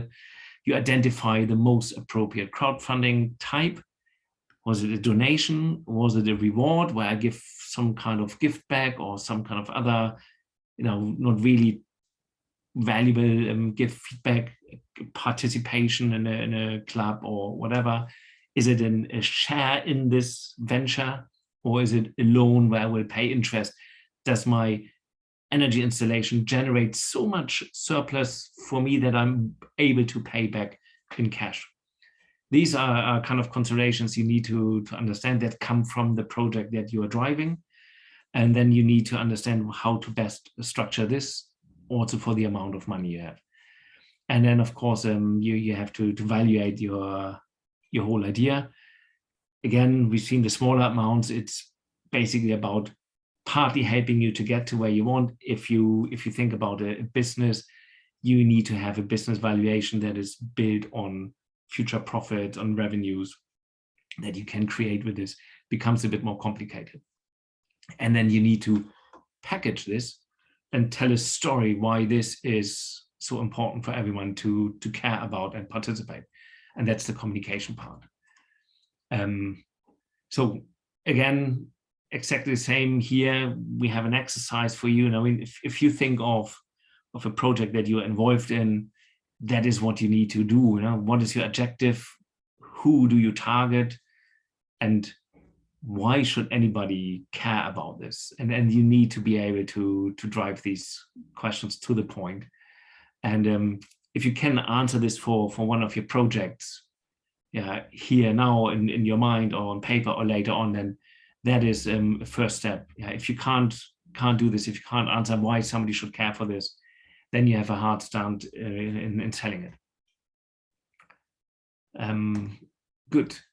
So who are your potential funders? Everyone has an address book online or on paper. And there's some people you like more than others. There's your family, there's your friends. Some people don't talk to their family, others, have lots of friends, and so on. You have similar-minded people, maybe somewhere else that that you talk about this. They also have an interest in this. This is usually for any kind of entrepreneur, for any kind of starting idea, the first people you go to. That's your network, family, friends, and fools, as some people say, peers, friends, family. And then you have people that you may reach through media. I mean, if you think about going to your local newspaper and maybe getting your idea written about, you reach some people here. And then there might be businesses in your neighborhood, in your local community that are maybe interested in the topic, that may have corporate social responsibility activities, that are just generally very supportive for the issues that exist in your community or in your neighborhood, your city, your village. You may approach them as well, of course. You can go and you ring the door and you explain what you want. And then there's kind of affiliated communities that you've already been engaged in as well. I mean, from any kind of sports club you might be in to any other kind of organization that you've worked with in order to set this up. They have contacts, they have people. So you build a broader and broader network of people that you can communicate to, that you can reach.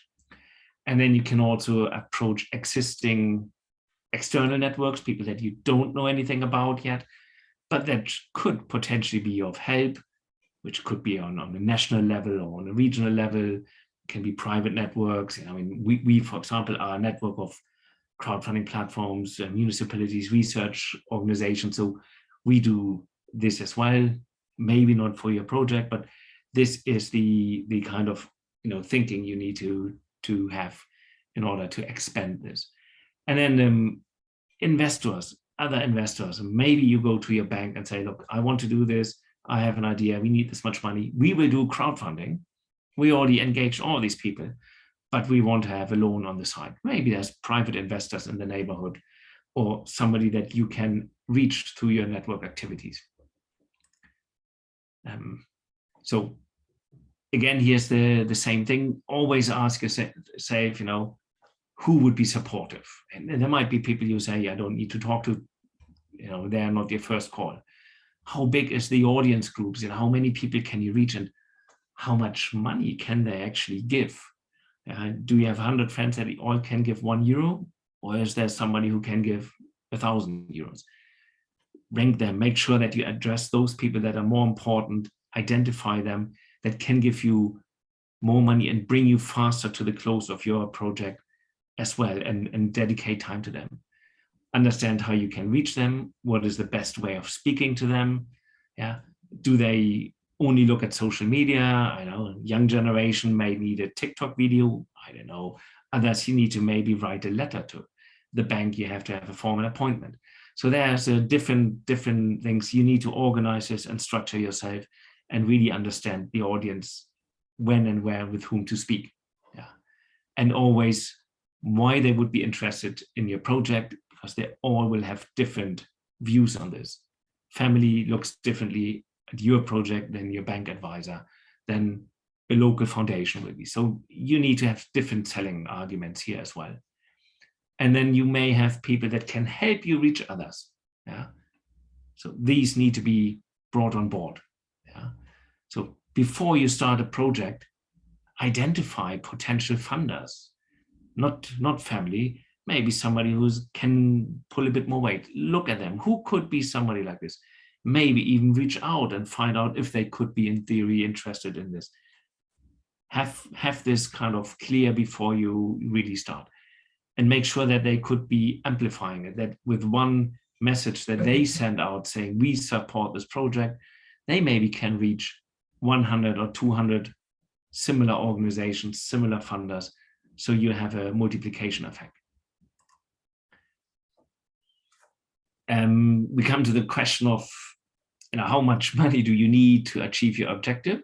I already mentioned it before. It's clear you may want to have an installation of some new technology. It might be electric generation through solar panels, might be something else. There is a certain cost. You will have this in front of you. You can add always, a few percent additionally, but then you need to understand, what will my crowdfunding cost me? Yeah, and we already mentioned there might be some rewards, might be a t-shirt, a coffee cup. All of this costs money, and it costs time. So calculate this. You will, in most cases, create a video for the crowdfunding campaign with guidance from the crowdfunding platform usually, but you will create this, you will spend money. Some people hire a video crew. It's expensive, but you can do it. And marketing. At this, look at the service cost. You might have fees on the platform. Usually you have. They vary from platform to platform. They vary from transaction type to transaction type. You may have a success fee. You may have something else. That also all needs to be calculated. You may need a tax advisor. You may have to create a company structure or a cooperative structure. All of this costs money. You need to calculate this into your cost. Then you know what your funding objective is, yeah, including all the money that you may already have that might lower the total ceiling. So this is absolutely vital. If you go through this with the wrong amount and then you end up not having enough money, nobody is happy and nobody is helped, and you will not be able to push your project through. Really quickly, we've discussed this already, but what do you need the funds for? What is the cause? Who does it speak to as well? Is it social? Is it techie? Is it consumer focused? What type of stage is your idea in? Is it like just ideation, i.e. it's nothing, just an idea? Then you would say it's a pre-seed. There's no idea really seeded yet. Or have you already developed a kind of specifics of what type of installation, what type of activity, how much it costs? Then you could go one stage further. So the words here are relating to venture capital and then business angels. It very much fits also here. Early stages, we are ready. We basically could sign the contract tomorrow. We just need the money, and growth is, we already have it. We just need to extend it. We need to build on it. Then that's a different type of capital, which would lend itself to either in the early stages, so pre-seed, seed, maybe a reward or a small equity campaign, and then in the early stage you might look for actually shareholders in your idea or participants. And then when you just want to grow, you could add more participants into this community, but you could also ask for a loan potentially. But again, it depends on exactly what it is. And that brings you also to the type of capital. Is it an equity? Is it an investment? Is it debt? Is it donation? I think we can go from this page. We've seen this. There is two things we haven't talked about. We talked about the crowdfunding model in detail. Geographic coverage we haven't really talked about. Looks a little bit at the project, of course. If you want to create an energy efficiency implementation somewhere in a village, you may not really, you know, for a total of 30,000 euros, you probably will not get, you know, national media coverage, and unlikely to get national interest. So you have a geographic focus that you need to take into consideration. But even then, sometimes small ideas can be, you know, have big waves and reach people far beyond what you initially thought. So always have that in mind. Then if you look at the crowd, this is when we look at crowdfunding platforms. If you look at the focus of crowdfunding platforms, apart from being just for lending or just for investment or just for rewards, there are some crowdfunding platforms that have an industry focus that say we only do renewable energy. Might be very interesting. Or we only do tech startups or medical startups. Might not be as interesting. So have a look at that as well, because here you have platforms that have run already similar transactions and may therefore also be able to help you create more, you know, interest within their own community. And then here the cost structure, I already mentioned it before, there is cost attached to it. Different platforms deal with this differently. There is usually a flat fee and then often also a success fee. Sometimes it's all a success fee. Sometimes there's additional fees for services provided, help with the communication marketing or help with some other things, tax issues or accounting issues. You will have to pay for this. So when you look at a platform, you look at these things, you know, the crowdfunding models we discussed before, but you also look at what is their coverage, where do they reach, and where does my project fit in? That is the right platform. And you understand the focus they have, and it depends again on where you are from and what your project is. It might be actually a platform that has a much broader focus than just this segment that is the right one for you, depending on the network, on the connections you have, the people that you want to engage. Cost structure as well. Cost of capital for financial services is high. It's high with venture capital funds, it's high with business angels, and it is not cheap with crowdfunding either. Here you can arguably say for investment, probably around 10%. For lending, somewhere between 5 and 12% in interest fees, plus you know, the potential platform fee might be there on top. So here you need to be really careful and look at the cost and price this into the total funds that you're raising.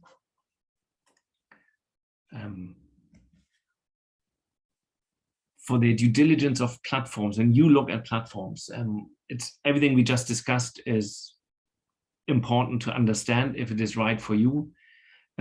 Really good thing is as well to look is, did they already finance similar projects? Some platforms have so much traction, there's so many transactions happening. They just look at, do the general aspects fit? Is this a good project? Is a good team? Do they communicate well? Is the amount within what we are usually doing? Are they located where we are usually doing things? And they might say, let's go with it. They are likely to have had similar projects than this one as well. Look at them, look if they were successful, look which ones work well. Maybe you see some similarities that you can learn from. Yeah, really important. Some other projects may not have had a similar project. Yeah, you may find it very hard to kind of, you know, convince their audience, but it may also be that they always wanted your project and, you know, do something like this. So it's a good idea to also speak to them and reach out, and maybe with 2 or 3 platforms that you identify in the end. So this is what you should do as well. You need to identify a platform for your project. You find them on the internet. Yeah, they're all internet businesses. Many of them advertise, and find similar projects, maybe even 10, and look at a platform that has 1 or 2 of them to see how it worked there. Really important and for you to understand where you should go. Never just go to the first name you hear or anything. First, eradicate the option that there is maybe some other platform that is better. We still have 15 minutes and 60 slides, easy. Setting up the campaign. I stick to, you know, what is easiest for us here. A campaign is the storytelling. A campaign is the marketing. Yeah, it's about the what, the why, the how, the who, the when, and the where. Why should somebody care? What for? You know, how can he engage, and so on and so forth. And what are you doing, and why are you doing it, and how are you doing? It's always the same thing for you, for your project, and for why people should support you. This you need to bring in the right languages for your audience. This is why it's important to identify the audience. There's different languages for different audience, yeah, or ways of speaking and engaging. Really focus on this. Understand where you will get your money from. You can also, by using the wrong type of visuals or audience language, you know, make people not want to invest into your project. It happens quite frequently. So be very careful there. Yeah. Take it into account. Use appropriate tone and language for your audience. Yeah. Understand your audience. Prepare your messages in advance, not on the go. Sit down. Yeah. It takes you several weeks maybe to sketch out your whole campaign, but do it in advance. You can always change it on the go, but have it ready. Have a communication plan. Know what you want to do and when. You know, have a social media updated. Don't start too late. Be ready. Ideally, if you want to promote your venture, start earlier. Create already some interest before you even, you know, move to your crowdfunding campaign, so you don't start from scratch. Focus especially on those areas where you already have solid connections. We discussed this earlier. Think about a launch event or even physical events also throughout the campaign. Depending on where you are, it can be something, you know, related to what you're doing. It could also be something seasonal. Yeah. So you could have a, you know, little festival. It doesn't have to cost a lot of money. It could be a concert, could be showing people what you want to do, and have a walk around the location, but engage them physically can work very well in many cases. And of course, ask your network and others, you know, find people that have done it and ask them how it was, what they would tell you you should focus on, specifically, you know, for your individual project. So when you do this and you decided on one of these 4 financing or funding opportunities, a donation or just get money, don't have to give anything back, you need to appeal to the intrinsic motivation of your funders. These people will want to go home with a warm feeling in their belly after they're giving you money. So that is what you need to reach. Not always very, very easy, but it's possible. Yeah? There's a lot of organizations that live off this kind of business model. You need to keep these people informed. Yeah? They want to see how it grows. And you need to be grateful to them and thank you for them. So many of these donation campaigns give away, you know, naming them as a donor and so on. And the reward structure, you have the same. It's intrinsic. Yeah, it's, I want this to happen. This is such a great idea. This is why people do it. And then there's some you know, rewards that are usually kind of less value. A t-shirt, coffee cup, a dinner, whatever, you know, in the location, something else. They feel appreciate if they get this little bit extra, yeah, and they will hold this coffee cup 10 years later and say, oh yeah, no, I've done this. They, not all of them, but this is a lot of kind of, let's say, a bit more than just a donation. Yeah, they want to have something they can hold and they want to be part of it.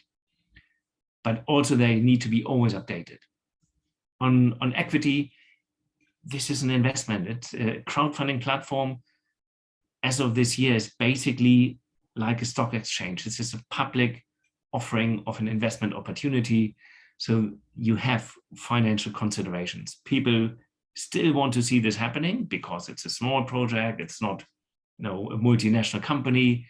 They still feel for the idea, but they also would like to see a little bit more money back at the end. They would like to see that this project can maybe grow, double, and then maybe buy them out later on. Or they say, I want to be part of this for the next 20 years. I don't care about getting out, but I always want to have the possibility to have my money back. So this is the financing aspect on the investment part, equity, so participation in it. And lending is usually based on just financial returns, interest rates. There comes some intrinsic motivations, as in, I want my money to work for good. I like energy efficiency. This is why I give money there, but I do it because I want money back. There are crowdfunding platforms where you don't put a video on there, where you may not even be seen by the people that give you money. The reason you get money is because your risk ratio fits their investment structure. And so they say, oh, that's 8% interest, low risk profile, 2 years loan time, then I get my money back, and then they give you money. They may be only a few €100, but that's what they do. And so there is really different type of structures here that you also need to understand for your thing. So you need to know what your case is, what your network is, what they want, and what you need to finance your project, and then you can identify the best incentive for your case. So always be prepared. You need to research, you need to prepare. It's an ongoing work. You need to execute a campaign. Yeah, you need to evaluate, and you need to correct your actions while you're doing it. And afterwards, you still need to follow up, maybe even for years to come, to provide updates, to keep the expectations happy, and to keep them engaged for you might need them again. So it is basically building a community that you want to keep. As I said just before, in the lending side, this may not always be the case. In the donation side, it may not always be the case, but there will be people that want to have this, so be prepared to do it. I have 3 examples, just skim them really quickly. Here we have a Greek example where a reward-based crowdfunding campaign was run for solar panel installation. They raised about €35,000 from 1,150 individuals. And they created lower energy bills for the households that were, participating in this and then benefiting from their solar panel installation. So it was possible. You can see the link on the bottom, Indiegogo. It's a US platform. You can also finance European projects with reward or donation on there. Have a look. It can work. It has been done. We have another one here, comes from Spain. This was actually a lending campaign. So it was a financial instrument, or they lent money to this project, then they got repayment. They raised nearly €50,000 from only 56 backers. So on average, everybody would have paid just, invested just below €1,000. There was potentially 1 or 2 larger investors in there, and then a number of smaller investors. And this was a project to replace a community boiler. So we can also assume that potentially participants in this community were the investors in this, or maybe most of them, maybe even all of them. Again, for one household alone, this is a sum that is probably too big. But if people come together, they can jointly do this and help each other out. And then a third project, it's also from Spain. I'll show 1 or 2 more slides on this. They did a reward campaign for photovoltaic installation for collective safe consumption. So there was, everybody benefits of it. In the end, they raised €30,000 from 202 backers. There were 2 match funders in there, very small ones, but they said, okay, for €1,000 given to this campaign, we will add another €1,000 each. And there was an in-kind funding of it. So not money, but in kind. And we see this can also work quite well and lower the cost of the project. It was together with Greenpeace and some local organizations. They set out with a little kind of budget between 20 and 63,000. That was their goal. 20 was the minimum. 63 was the maximum that they would need in order to address their thing. They planned to communicate with about 9,000 impacts. So, reaching people with the community tweets and so on.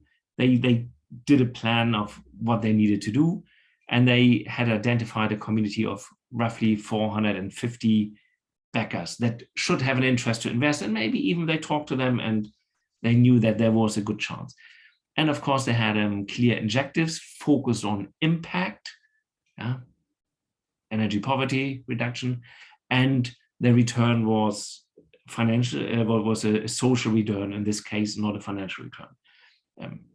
So they went out and they had 2 rounds that they did. And the green line in the middle goes up. That would have been kind of the ideal distribution. At the end of round 1, where this big black dot is, they wanted to reach 20,000 euros, and then open to the end 63,000 euros. And if you see, they raised just under 20,000 euros on the end date for the first round, so that was quite successful.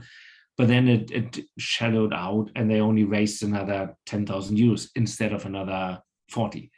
But they got 20,000 euros in kind. That means, in this case, photo panels. So they didn't need to spend money on these. So photovoltaic panels. So again, in total, in the end, they would have raised 50,000 out of 63,000. So not at all bad. They did an analysis of how they did it, when money came in, when the match funders added their extra money right at the beginning.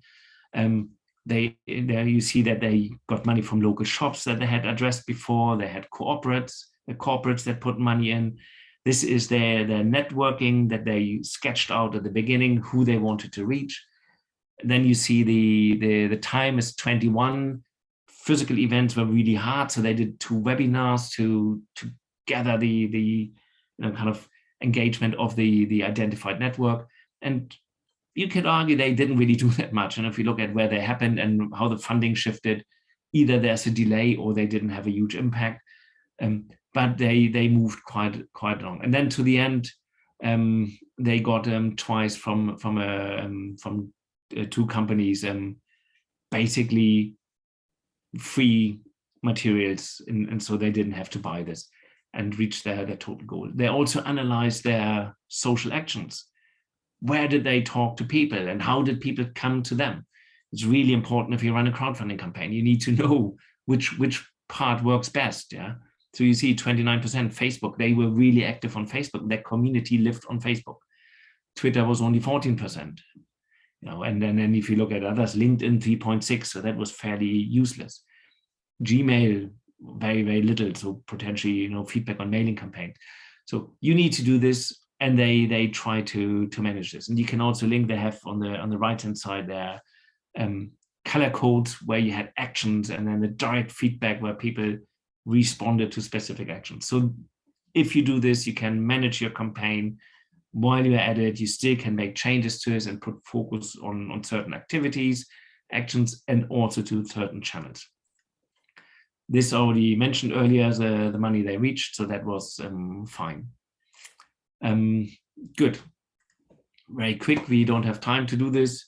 This basically just maps it out for you how to do it. I think you will have the tools here anyway, and a little exercise. When we then look just really quickly at the collective energy initiatives, what they are, and maybe also at the energy cooperatives. So collective citizens' actions is when people come together. We talked about this. Here it's creating entities that exercise activities related to energy aspects, energy poverty and energy refurbishment and so on. And we also say non-commercial market actors, of course.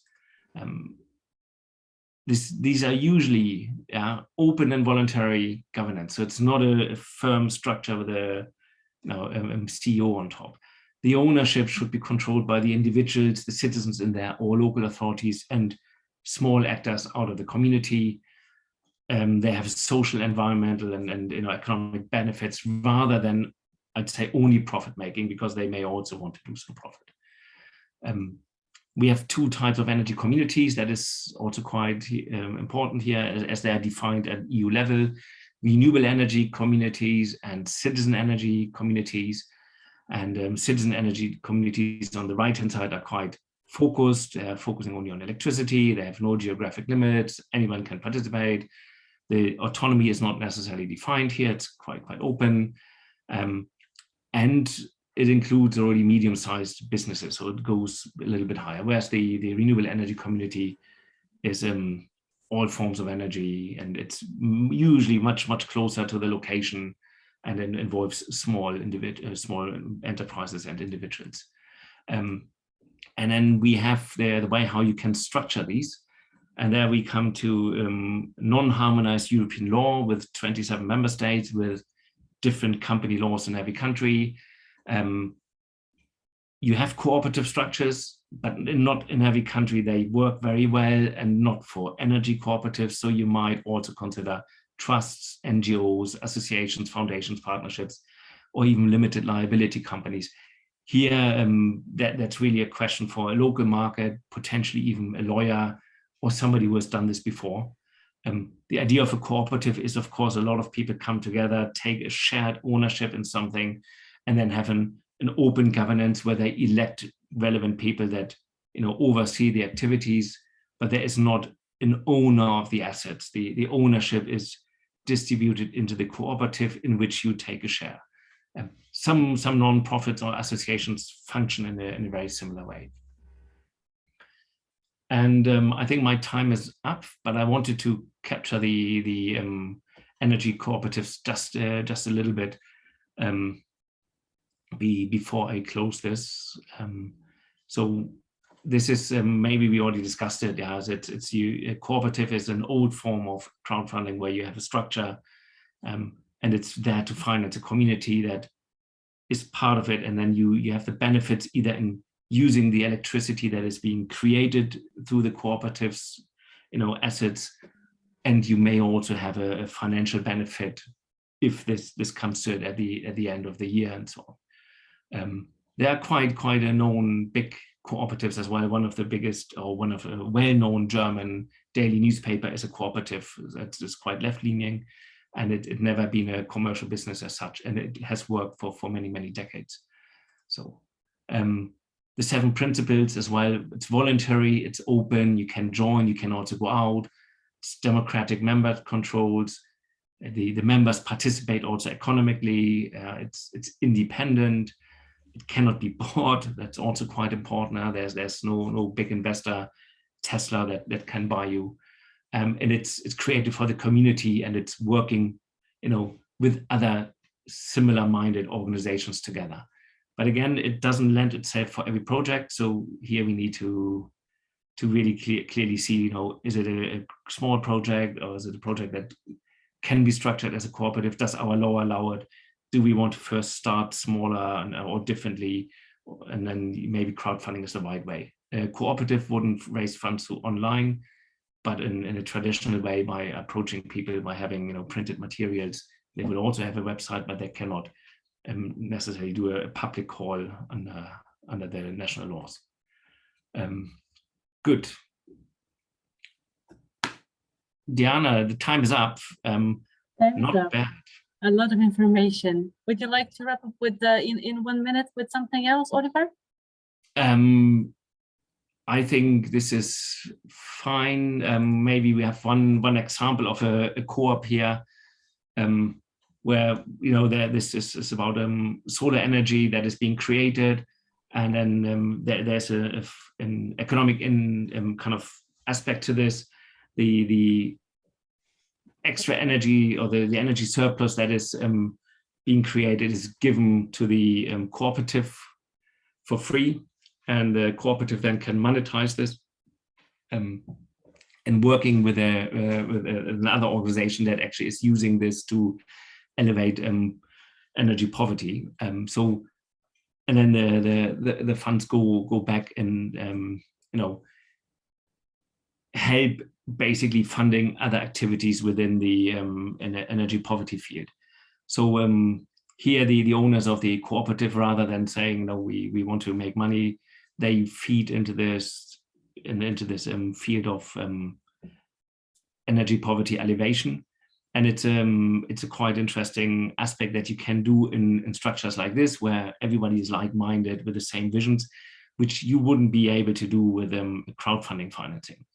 So this has a longer meaning. This has a vision that goes beyond your own ambitions of achieving something in a few years. This has something that wants to survive long term. And so you can also combine some activities with crowdfunding and cooperatives, but cooperatives have, I think, a stronger vision to go forward here. Yes. To do it, it's very much the same. Yeah, you need to get organized. You need to define your goals. You need to find the support. It's just different support here. The most important part is really if the structure is of a cooperative is available in your country, how complex it is, and if that is an adequate solution for the size of your ambitions. And then that's, I think, the point where you would say, I go with a cooperative, or I go with the crowdfunding campaign. I have a one-off activity, it's probably crowdfunding. I have a vision of changing our community over the next 2 generations. You would probably go for a cooperative. Yeah, so if you look at these levels, yeah. But it's otherwise, if you look at this, exactly the same. You need to always, no matter what you do, organize yourself, create a community, define your goals, know with whom you talk. But we don't have time to go through this now. You need a very, very strong pitch, let's say, to make and to be confident and clear with your ideas. That is our takeaway. Thank you very much. I think many have been wondering how can you actually kickstart crowdfunding, because as you say, the crowdfunding is kind of the next step after cooperatives, but the principle can be very similar on several aspects. We have little time to take questions. I see one from Nelson, and if I can summarize it, he's asking, to what extent are we expecting volunteers or mentors to propose or help implement improvements? He's highlighting how complex can that be, especially when it comes to the energy performance classes. And if we have some sort of legal technical guidance to minimize risks. Here it's maybe good to say that, well, with that training, as you see, it's already a lot of material, but in 5 hours, we are really aiming at giving people a starting point and giving those the means to those who are interested or who are in a position to actually influence the situation locally, to at least start with something. But we are really far from the idea that in just 4.5 hours, 5 hours, we'll have someone who is completely, okay, can give technical guidance, but it will be more recognize the red lamp, the red signals when you see them. So, and what can people do next? So we're not diving that much into depth, let's say, if I can say, Nelson, but it's a starting point. And of course, if we go for real technical guidance, then that would not be really done by POWERPOOR. But the target audience and of the project, it's really people who would usually have this qualification, or who would have an easy access to people who have such qualifications. So that is municipalities, that is social housing providers, social and health workers, the academia. So that is really a starting point for us. But we, of course, would not advise on something very, very specific on someone's building. And it's hard to take the responsibility, because yeah, you don't learn that in just 5 hours. A question to you, Oliver. What would be the incentive for a cooperative on energy efficiency? Oh, it went very quickly. Okay. Just a second, because it jumped. I can't find it now. Okay, because okay. Only on neighbors. That's the question. So what would be the incentive for a cooperative on energy efficiency? In which regard? What was that? What's the incentive to create an energy cooperative? Yes, I think so. Is it just for the community that lives in the building, I suppose? Is that your question, Jose? If you'd like to speak up, please don't hesitate to clarify your question. Yes, it is. What would be the incentive? I mean, depends the appetite for create cooperatives depends from country to country, from culture to culture. And the question would be really if many times people are driven by economic interest to create cooperatives. And the question was really if energy efficiency cooperative, not renewable energy per se, but energy efficiency, since we are talking about this issue. If this would only be for neighbors or people living in the same corner, or if there are some incentives that I'm not seeing for people that can be poor but live in a village or in a small town and not necessarily close to each other. Yeah, of course, so a cooperative doesn't have to be that local, but a cooperative always has a local aspect. So you could create a, for a small village or small town or a regional even, but it's you have to look at the cost of the activity, if it is even worthwhile, and that you engage them. The aspect here is that in a cooperative, you don't really have a financial incentive. It's you don't own it, you're not participating, you're not making decisions. It's a democratic process, a joint process within the structure of the cooperative. And if there is, a payout or if there's some financial incentives, you will get it, but it's usually about being part of it. And for example, benefiting from what the cooperative is financing. So if it would be an energy efficiency cooperative, you would in return of your participation expect to maybe have less energy fees, so your cost would there reduce. The reason to use a cooperative is to exclude ownership. If you stick with a building where you create an energy cooperative, you do refurbishment of the building with regard to energy efficiency, new insulation and new modern installations. But you don't structure it as a cooperative that is linked to living in that building or owning in that building. You structure it as a limited liability company, and you're selling your apartment and you're moving out. You may still own your shares in that company. And so a cooperative wants to avoid this ownership structure. And this is I think the key aspect in most of these structures is that you don't want ownership and you don't want to put the financial aspects of these kind of business in the foreground, because often they are not necessarily high revenue making, they're quite risky or take a long time in order to actually have financial benefits. And so this is what brings people into the cooperative, is that they have a long-term interest. They may also not have the financial means to finance something, or not interested in this. So cooperatives can be larger than a building. That can be region-wide potentially. You could have a collection of different renewable energy installations all running under one cooperative. So this is where you could be open. But quite frankly, you're not. It depends on where you're located and how your cooperative law works.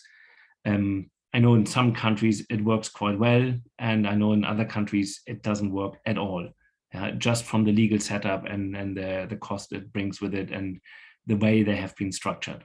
So I'm not a legal expert for either country on that one. Just my comment to this, but there's no limit necessarily to the small or the size of it. It needs to be. You need to do the calculation of, when the costs are relevant.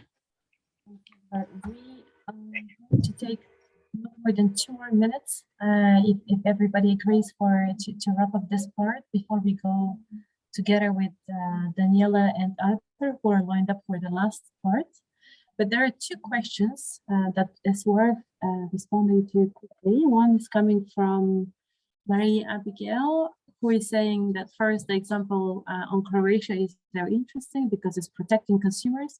Are there any other policies at the European level that prevent the economic burden passed on to the consumers? And the first In the first session, in the first part, my colleague Julien Dijoux, he quickly mentioned the Social Climate Fund, which was recently announced by the EU. Well, recently, some months ago, but it's still some sort of a new tool, which is supposed to provide dedicated funding to member states to support European citizens that are most affected or at risk of energy poverty. Then obviously there are a lot of questions on how that is going to be funded, whether it's going to be enough, and just purely speaking, as Housing Europe, we have been asking those questions in a few of our publications. Is there someone who would like to give another example on measures that are helping not to leave the most vulnerable behind and help them to go through the fair energy transition? But obviously there is a lot of EU funding that is available already. Also the next generation EU recovery plans. Yeah, many countries were looking at implementing energy poverty alleviation measures. There's example. So there are hubs. They're usually local.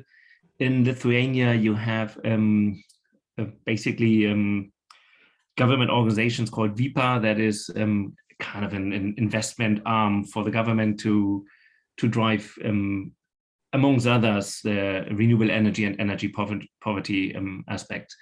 And they have a program that they launched where they co-finance the installation of solar panels by citizens.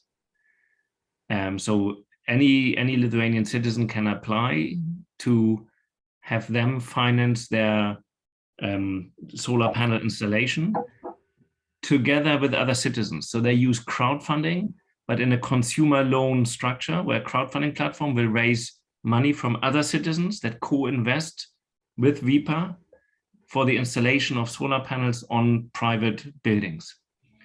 I'm not sure if that is fully targeted on poverty or energy poverty, but it enables people that otherwise wouldn't get a loan for this to apply here. And it helps to de-risk the exposure of the investors to the failure of the potential owner of this installation. And so if you look closely, you will find probably in many countries similar or small examples, but I'm not aware that they are rolled out on a national basis yet. So this might be one of the most advanced and initiatives that you can find where you have citizens joining in financing these types of activities together with the government or a government institution this way that manages government funds. And so I think that is also another example. But I think we need to wait 10 years before we see this large scale. So, or 20, I don't know.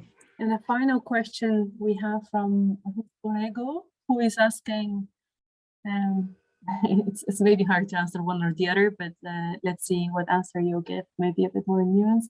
Which is better to create an energy community, an association or a cooperative, and why?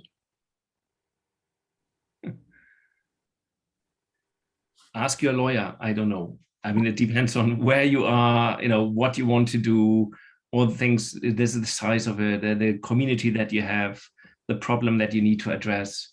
That is not the right question to ask. It's like asking, which car should I buy? It depends on how you use it and what you want to do with it. So that's not something I can at least say. Maybe somebody else has a strong opinion on this, but. So the local context matters, and we here at Energy Communities, also Housing Europe, a colleague of mine follows more how they're developing, but indeed the legislation varies very much from one to the other, and it's very often a bit of a barrier.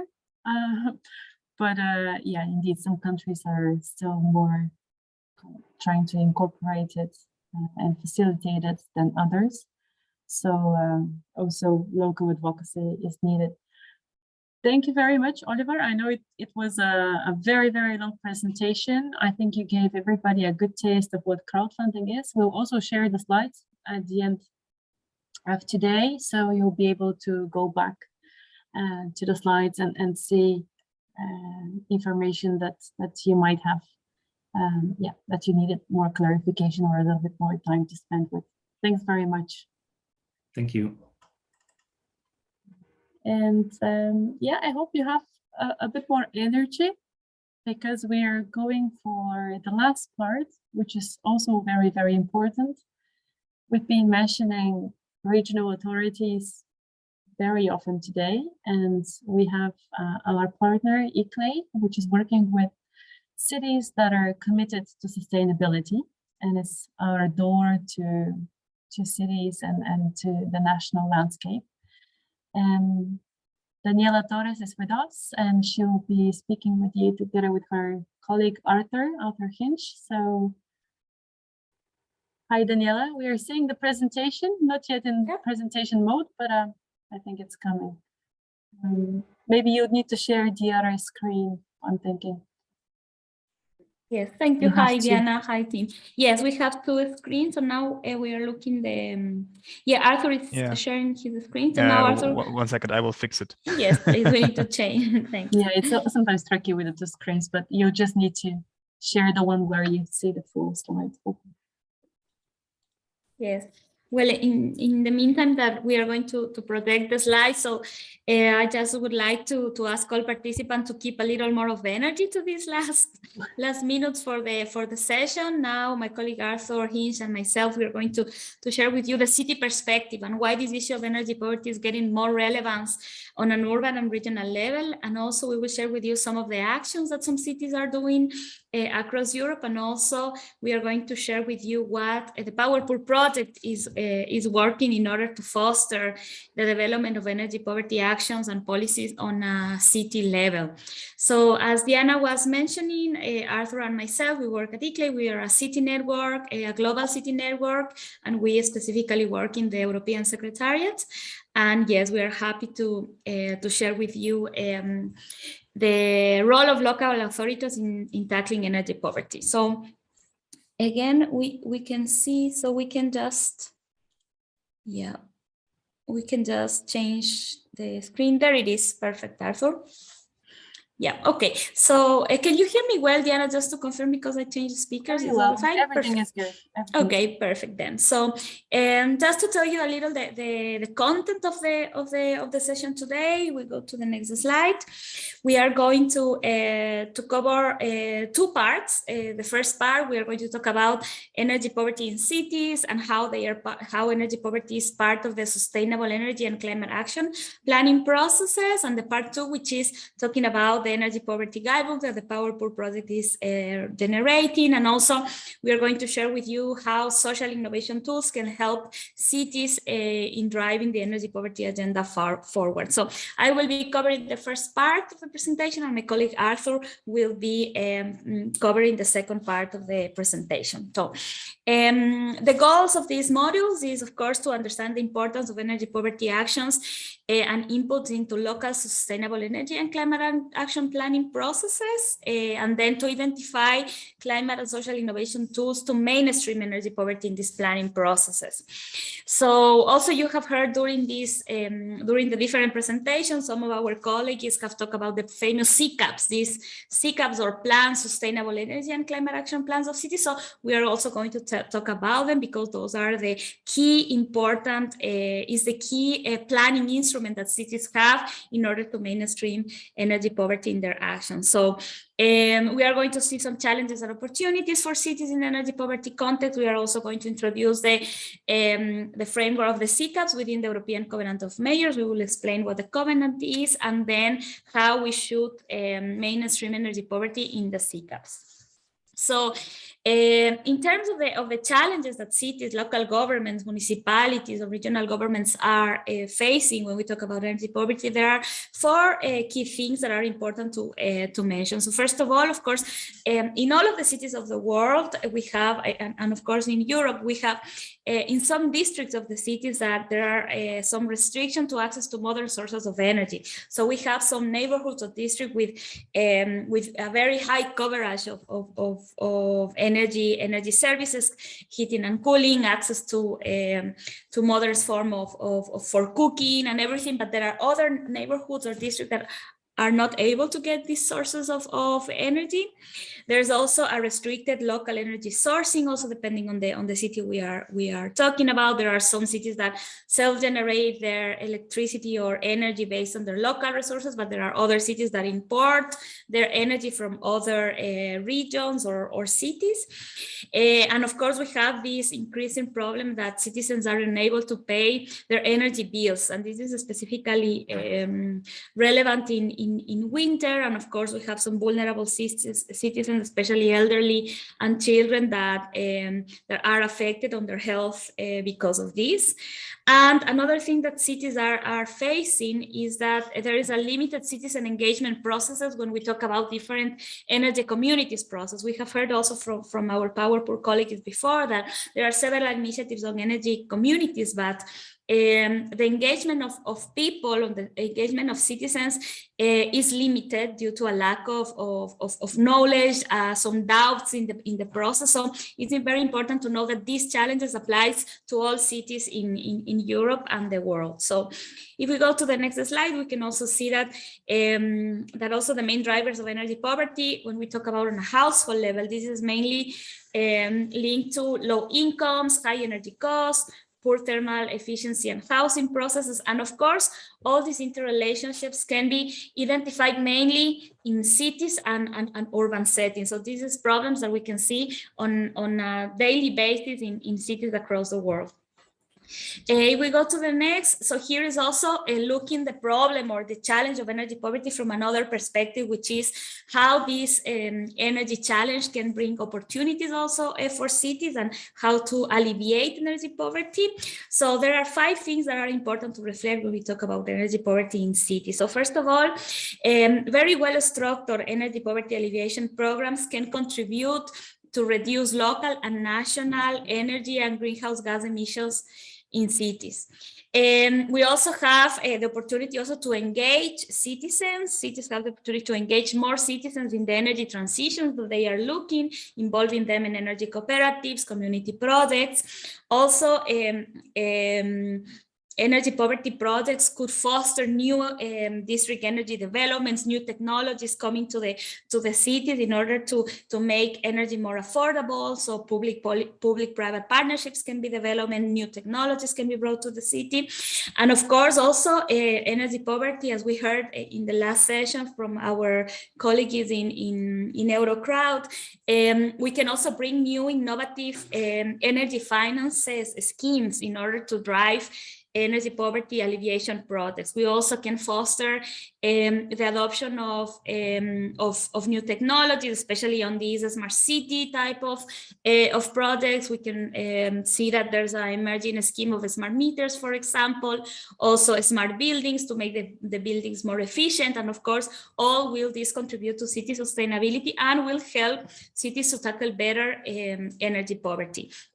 In terms of just to now to go a little on the context, just to let you know that there is a very nice quote that we took from a report that was published a couple of years ago, that local interventions, when we talk about energy poverty, if they are well planned, can offer long-term solutions of households dealing with energy poverty. And this is one of concept that is one of the key things that we as POWERPOOR project we see when we talk about energy poverty, that measures to reduce or actions to reduce energy poverty are planned properly, this will be sustainable in the long term. So we have seen, and there's a lot of literature talking about the specific measures to alleviate energy poverty of a city level, but they are not sustainable. Some of them, for example, projects financed with different international funds, after the funds end, the project does not continue. So we think that that's why it's very important to mainstream energy poverty in the planning process of municipalities. So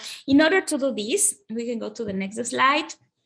As I said before, there is a planning instrument which is called the Sustainable Energy and Climate Action Plan that cities are currently developing, mainly cities that are part of the European Covenant of Mayors or the Covenant of Mayors, where the cities include all their climate change and energy transition, including energy poverty activities and measures into their planning process. Can we go next?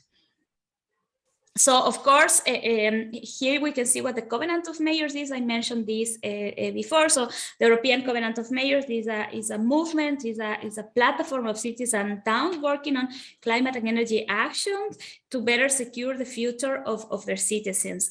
Also, for your information, as ICLEI, we are part of the European Covenant of Mayors, and during the last months, together with the POWERPOOR project, we've been working a lot because the Covenant of Mayors establishes the framework for cities to advance in establishing sustainable energy and climate action goals, including the alignment with the carbon neutrality goal that the European Commission has set for all the countries. So just for you to know, the Covenant of Mayors fosters cities to do three things: mainly work on climate mitigation and energy reduction. Secondly, adaptation, also adapting to climate change. And third, the third pillar of the Covenant, which is energy poverty alleviation. So cities, we have a lot of cities that are signatories of the Covenant of Mayors. We can see in the next slide that in Europe, the Covenant of Mayors is an ever-growing community. There's more than 10,000 cities that are already signatories of the cities in 53 countries of Europe, not only the European Union cities, but also all the cities in Europe. And just to let you know that the Covenant of Mayors is an initiative that is really helping cities to advance on their climate and sustainable energy goals, including the alleviation of energy poverty. So the Covenant of Mayors, if we go to the next slide, has so the Covenant of Mayors, once a city decides to be part of the Covenant of Mayors and fight climate change and also reduce energy poverty, the cities have to develop a baseline inventory, and after a couple of years, they have to submit a CCAP that I was mentioning before. So for your information, the Covenant of Mayors has been working in the last year, especially to incorporate energy poverty into the CCAP's structure and indicators processes. Together with the Energy Poverty Advisory Hub that we heard in the morning, that our colleagues from Housing Europe were explaining, the Covenant of Mayors has been working a lot to develop new knowledge sources for cities that would like to include energy poverty in the CCAP processes, and also they have been working in building a set of indicators to assess energy poverty on a city level, because there's a lot of information and data of energy poverty on a national level. When we talk about cities, this is very restrictive. So in the next slide, we can see that that in order to advance in tackling energy poverty in the CCAPs, in these planning instruments that municipalities have, there are like two levels of work that we can do. First of all is indicadores de pobreza energética. Yes, I heard someone speaking in Spanish. Sorry. So, no, it's fine, probably. Yeah, it's fine. Thank you for contribution, Ruth. We can also would like to listen to your thoughts about it. So in order to include energy poverty in the CCAPs, it's very important to assess the situation, what's going on the energy poverty context of the city, what are the vulnerable groups, which are the most vulnerable groups for energy poverty, and of course, the design of the action. So this is an important thing, like to think who is affected in my municipality on energy poverty. And the second part is then act and report and define indicators of how to assess our different actions when we talk about alleviating or reducing energy poverty on a local level. If we go to the next slide, we can see that there are several documents that give guidance on how to design energy poverty policies on a city level. We have heard a lot of actions from a national level, but when we talk about cities, there is a small guideline by the Energy Poverty Observatory that was published in 2019 that says that it's important to do three things. First, to develop a short list of measures that can be done. Of course, this would depend on the city. This would depend on the energy poverty and the energy context of the city. The second, to explore these measures, of course, to explore these measures in order to identify who will be the beneficiaries and the stakeholders involved. And third, to define the measures and who is going to be responsible for the implementations and the funding. Okay, so this is a very straightforward and simple process that we can see in order to designing energy poverty. But then when we take this into practice, that is where some cities face some challenges. So if we go to the next slide, so again, going back to the indicators, which I think that is a very important thing that that we have to take in mind, is that when cities have decided to develop a CCAP and integrate the energy poverty, they also are invited to, how can I say, to integrate, considering 4 elements. Of course, first, the city has to have a goal. What is the goal of energy poverty alleviation that I would like to have? Are we talking about the reduction of people facing energy poverty issues? Are we talking about investment on energy poverty measures? So cities have to identify an energy poverty reduction goal. Then, of course, they have to have an assessment tool and a list of indicators, and then the actions, okay? So the CCAP and the Covenant of Mayors is providing now the guidance in order to take this forward and help cities in establishing this, because it's not an easy task. So there are some indicators that having already developed. We can see in the next slide, there are several group of indicators that have been identified for cities to select. There are 6 groups of categories of indicators, the ones that are related to climate, emissions, then the socioeconomic indicators, facilities and housing indicators, also mobility as another form of energy poverty, the policy and regulatory framework, and of course, participation, awareness, and raising. So these indicators have been defined in order to assess and evaluate energy poverty on a city levels, and cities are invited to use this and select the ones that are more suitable to their local context. So in the next slide, we can see a glimpse of the indicators. We are in the POWERPOOR project. We are going to share this with our community in the guide that we are developing, and we're going to talk about that.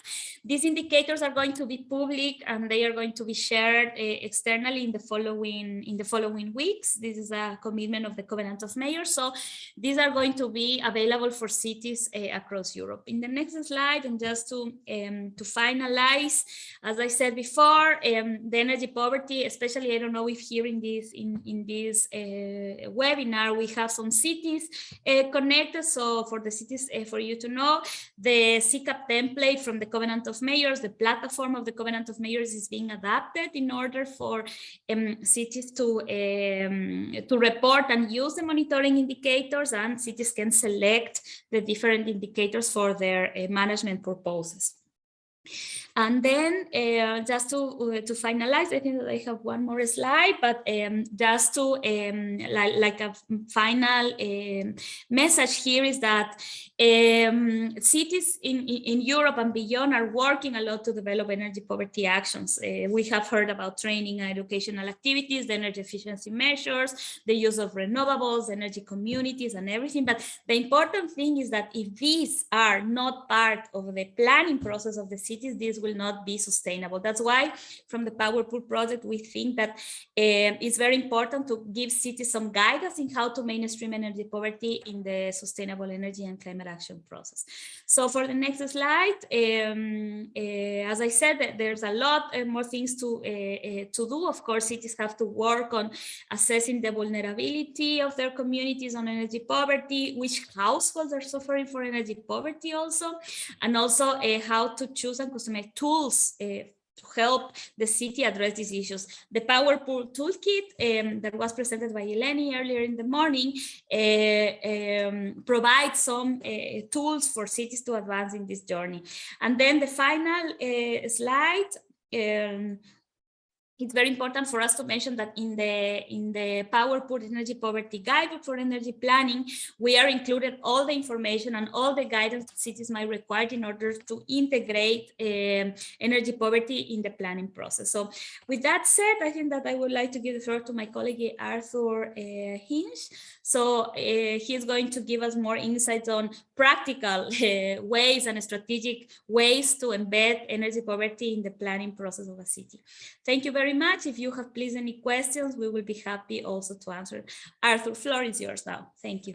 Yeah, thank you very much, Daniela. And yes, Daniela already has concluded her part of the presentation with an introduction to my part of the presentation, which is talking about, looking at the city as a holistic system and considering how climate and social innovation tools and other guiding material can sort of be or form a path for effective energy poverty alleviation action in cities. And we will give some concrete examples.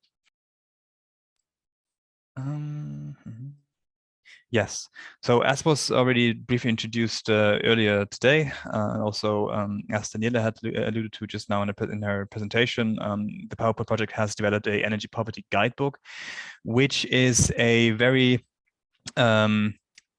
streamlined and very easy to access document that has been developed to enable specific municipalities to, well, essentially work on alleviating energy poverty, and by following more or less the POWERPOOR approach, where it's also very much talked about how to set up collective energy action, why stakeholders specifically from cities should consider doing that, and how innovative financing schemes can be leveraged. This guidebook can be accessed by the POWERPOOR website, and specifically the toolkits area.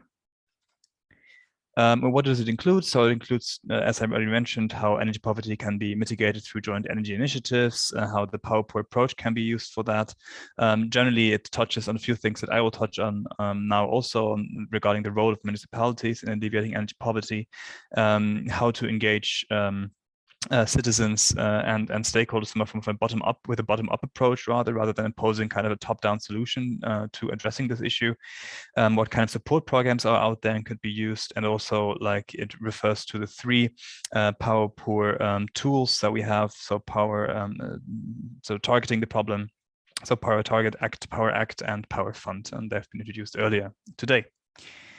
It can be accessed on the website, as I've already mentioned, and is also available as a standalone project as a standalone product. Then quickly introducing the concept of energy poverty alleviation offices. This is a concept that POWERPOOR very much deals with, and that we're interested in seeing develop in different European member states. Essentially, what we mean here, and it's also explained in the guidebook, by Energy Poverty Alleviation Office, is essentially a one-stop shop for citizens, and specifically citizens that are suffering or going through periods of energy poverty. And the idea is that such a Energy Poverty Alleviation Office would be manned or would be part of a local government, specifically of the structure. It can be, it does not necessarily have to be, but in many cases it would be useful if the energy mentors would come from different fields, but also if the energy mentors that are staffing this office would come from other offices within the local government. And yeah, so different formats are definitely possible here. So to give a concrete example, for instance, in Barcelona, this is quite a nice example. They have different energy advice points in the city that are essentially the first contact point for citizens who are going through periods of energy poverty. And in case a citizen receives any notice that they might be facing a cutoff of energy because they're not able to meet their energy bills, essentially, well, there's a few things. First of all, the energy provider is required to contact the city to inform them about the fact that a particular citizen is not able to meet the energy bills. And then these energy advice points, they prevent a cutoff of energy supply to the citizen in question. There is a very active telephone service and advice point being offered in these different advice points. There's different services that are being delivered in terms of how the energy supply and the energy usage of the citizens in question sort of can be optimized to alleviate their immediate problems on the short term.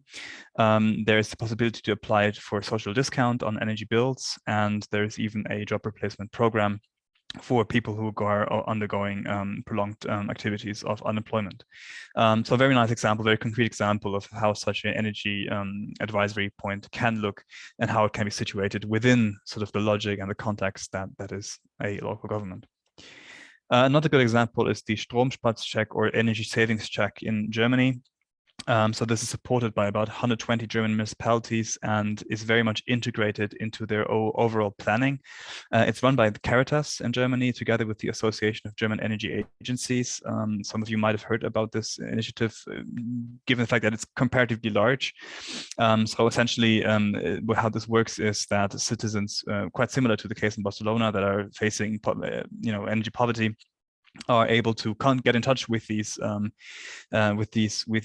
offices essentially that are really part of the municipalities, and then the municipality in cooperation with Caritas here and the Association of German Energy Agencies, I mean, they send like energy saving supporters to the households of the citizens in question and give them, very similar to the case in Barcelona, concrete advice, but also provide them with material that they can use to reduce their electricity consumption. So anything from electricity is from light bulbs, so LEDs, but also other options and technologies that can be used to increase or reduce draft and loss of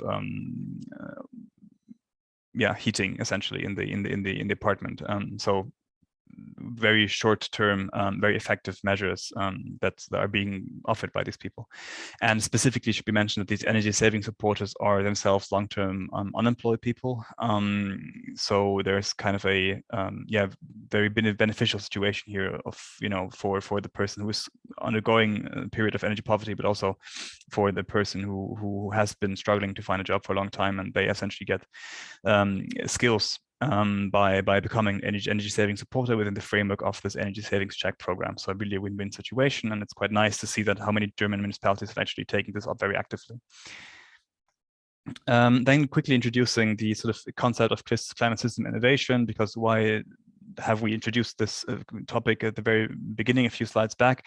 Well, the basic idea is that cities are in themselves holistic systems, obviously, where everything is kind of interconnected. So the technical dimension and the social dimension are very much interconnected. And it's an idea that, tackling problems such as energy poverty, you can't really do that in an isolated manner. And tackling this really calls for a sort of cross-sectoral, long-term and interconnected approach that takes into account the entire ecosystem of the city as well as societal structures. And that's why we think that particularly this example of the CCAPs is so effective, because essentially these plans are very much geared towards looking at the city as a holistic unit essentially, and trying to facilitate different connections between different departments and connections between different challenges and how they can be sort of tackled in a cross-departmental way. Here you see that's kind of exemplified.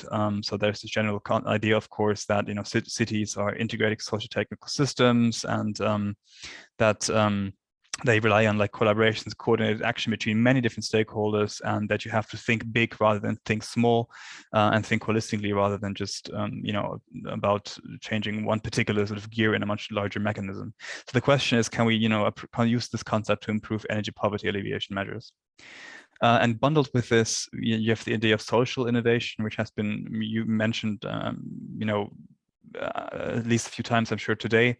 But generally, it's this idea that social innovation refers to a change in a process and change of social relationships, interactions, and configurations, and/or the sharing of knowledge, which leads to more environmentally sustainable ways of producing, managing, and consuming energy that meets societal challenges and problems. In the end. So it's really about how do different stakeholders work together, and what kind of actions can we do to sort of create certain changes in societal relationships and configurations, and how can we then use this to our advantage to better understand why energy poverty is happening in the first place, but also what can we do to alleviate it. So, and at the core of all of this idea of climate systems innovation and social innovation is this idea of co-creation. Yeah, so it's the idea of many different stakeholders coming together from different sectors in the city and thinking together, okay, how can we concretely solve energy poverty, understanding full well that energy poverty is a very complicated issue that involves many stakeholders, but also yeah, that really requires sort of the point of view of many different stakeholders. So you see this here exemplified in a little graph from the top left that we took out from the Energy Poverty Guidebook, specifically explaining how an energy poverty alleviation office can be created. And I won't go too much through the entire process here, but you see that creating sort of a dedicated team, within the city is very important. And consider multi-level governments, you have to very much, be aware of how different regulatory sort of conditions and frameworks on the local, regional, and the national level sort of reinforce each other or sort of are interconnected, and you have to really bring different stakeholders from all these levels together to effectively work on alleviating energy poverty. And yeah, it's very important that you create a energy poverty alleviation office or just general energy poverty alleviation plan together with different stakeholders, as mentioned quite often. And what different cities are doing, for instance, is they create these kind of innovation or incubation spaces, or sometimes also referred to as living labs, where they test certain solutions to meet sort of the challenge of the energy transition. That can mean a lot, really. But the general idea is that you facilitate sort of a co-creation process with a very diverse range of stakeholders on the local level, and you test certain solutions. And in the middle, then you see that in order to find out who are these different stakeholders in your city, you can use different kind of methodologies. Exemplified here as a climate systems methodology is a stakeholder universe method. So this idea is generally that you map out the stakeholders that have an interest with regard to alleviating energy poverty in your city, and those will be a lot, unsurprisingly. And then you can map out sort of, how large are these stakeholders, how connected are their stakeholders, to whom are they connected, how much of an interest do they have compared to, not having interest, or how adaptable are they within the general sort of scheme and narrative or context of the energy system in the city. So like a large-scale utility might, have a huge interest in alleviating energy poverty, but might be less adaptable in its day-to-day approaches. And by using this kind of a visual sort of overview, you can, or visual support method, you can get a very good overview of that. And once you have all these stakeholders on board in the city, you can think about, okay, what exactly is our long-term vision? And you can have your CCAP, and you say, okay, by 2030, for instance, or by 2045 or 2050, but ideally as soon as possible. Obviously, you would like to see, energy poverty being reduced to, very, very small numbers. And the idea here being that you create a concrete vision and try to rally all these different stakeholders that you've identified within the concept of your living lab, and that you've identified through that stakeholder universe or any other kind of stakeholder mapping method. You try to rally them behind a joint vision, and you try to sort of backcast from that vision. Okay, so we have a certain vision, which is alleviate energy poverty by 2030, and then what would be the kind of measures that we would have to achieve to get there, essentially, at different different periods in time, and then you can see how feasible are they, and then you put them on different different stacks of the of this graph, essentially. So I won't go too much in detail here. I mean, all of this is part of the Climate Kick guidebook for climate systems thinking. We very much welcome you, of course, to check this out, because these are very helpful methodologies in rallying stakeholders together within the city to tackle these kind of ambitious challenges, really. And just one quick example, another one which is very nice, because I talked a lot about getting different stakeholders together and the really important role that the city has in facilitating all of that. So the city of Tartu is a very good example. So they have So city of Tartu in Estonia. Very good example of this because they have made energy poverty alleviation as an integral part of their CCAP. So they work with many different privately owned multi-apartment buildings, and they want to increase the energy efficiency, and they work together with the homeowners associations of the different departments to sort of co-invest into the retrofitting of these buildings, and to co-invest sort of on putting solar panel on the roof. This is then the homeowner association kind of then acts as an energy community, and the city here through its regional through its energy agency, through the the regional energy agency is very active in reaching out to homeowners associations and to creating and facilitating awareness and capacity building on how exactly this can be done. All of this, of course, in the long term, improving energy efficiency and overall sort of comfort of the tenants of these buildings. So it's very nice to see here how a city has really taken the lead and making this part of their plan and engaging the stakeholders and engaging with their multi-apartment buildings and citizens directly. And just to wrap up, just to give you a quick idea of a good example of like a living lab.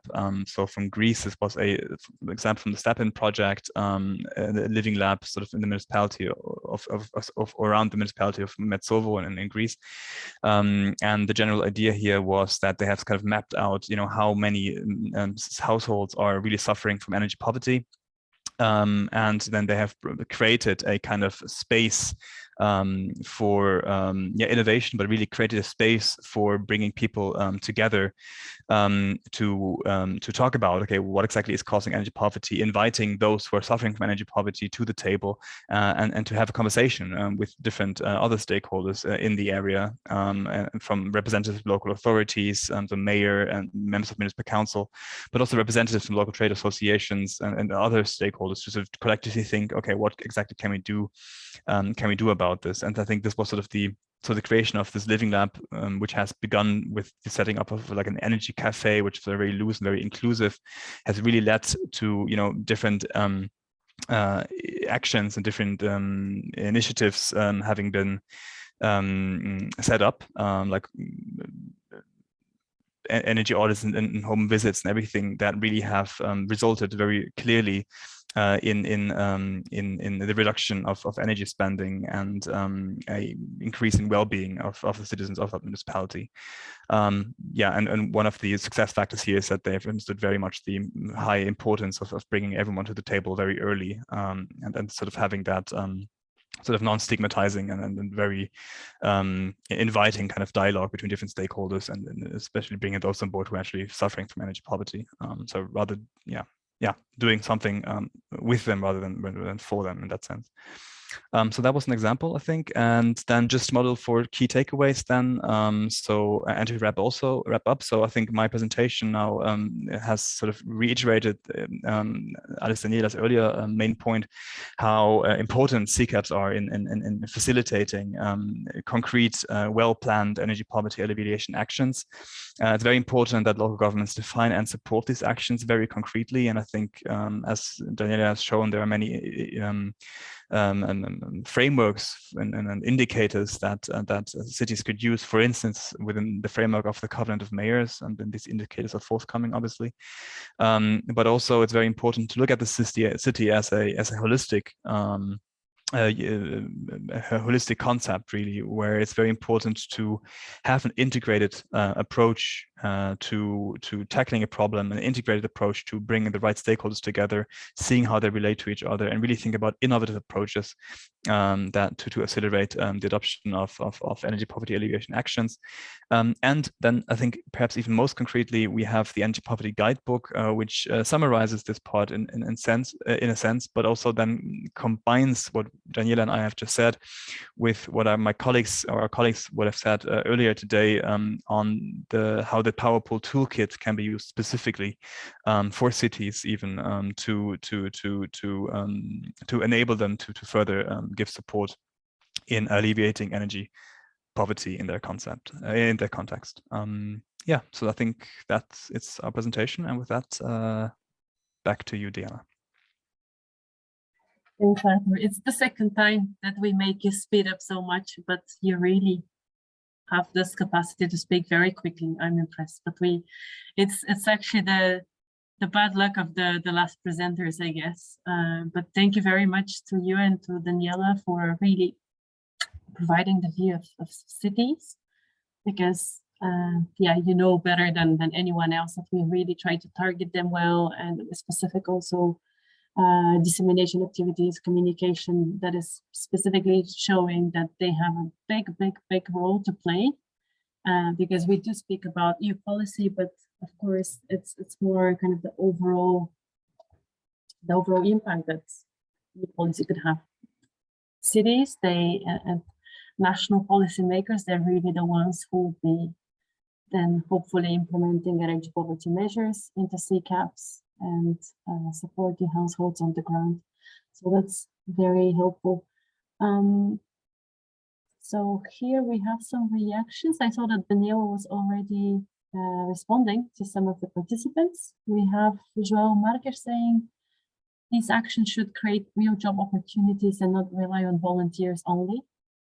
We couldn't agree more, but we start from here.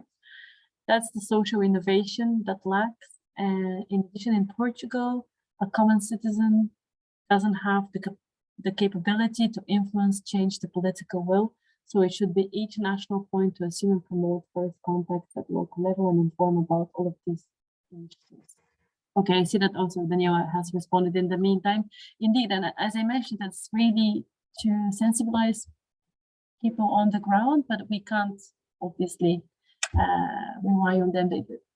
Everybody has quite a lot to take in and already very high energy bills to pay, which is the first thing if you're thinking, how am I going to do that?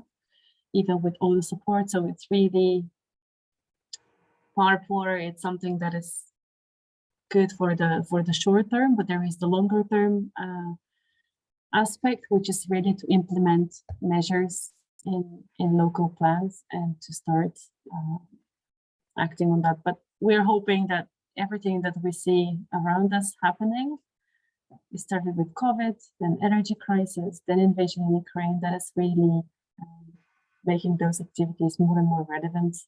And it will be a total shame and a huge opportunity missed if we don't use this momentum to do something to alleviate energy poverty.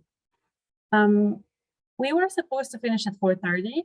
Well, it'll take a lot more time, but it's also a moment to ask some other general questions if you have some, maybe on what follows next, or specifically to the ICLEI colleagues. I see that there were some questions in the chat, but maybe you'd like to add a few more. I will just, not to waste time, keep on speaking, but don't hesitate to interrupt me or to add questions in the chat. Just to explain on what follows next. So we have received also requests to send a recording, and we understand that after a full day, you might like to go back and to review some parts. So we'll try to do this by the end of the day, but sometimes the recordings are quite heavy. So if that is taking longer to render, then you receive them tomorrow, and not to spread with so many messages, we'll ideally like to pack everything together. So the presentations that you saw today, a link to the test, and a downloadable link to the recordings. You'd go for the test. We'll like to ask you to do that in the next 2 weeks, because then we'll need to go through the answers. And yeah, I think that after a full day, it will be for you quite straightforward to answer those questions. So then a certificate will be delivered to you with a consent form that we would like to ask if you agree to put you as a certified POWERPOOR supporter or mentor on the POWERPOOR website. And this is just the first step of the work. Really, the work starts after this more of an administrative process is being done.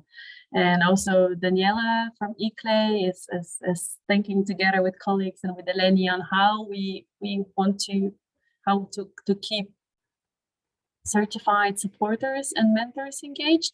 So we would really like that not to be a one-off, but to stay in touch and to hear from you on what are you actually doing on the ground, how are things happening, what are your successes, but also challenges. And that's really important for us to learn, because this is a 3-year project. There is some obligation to also continue to keep POWERPOOR active. But the problem is a lot, we have to look at in the longer term. So we would like to create this community. So also for Melanie, in one of the slides, already 750 energy mentors and supporters have been certified. The figures that we are aiming at are even higher, and we would like you to be part of this movement and community and to exchange ideas, and yeah, basically to keep in touch. Are there any particular questions that you'd like to ask now?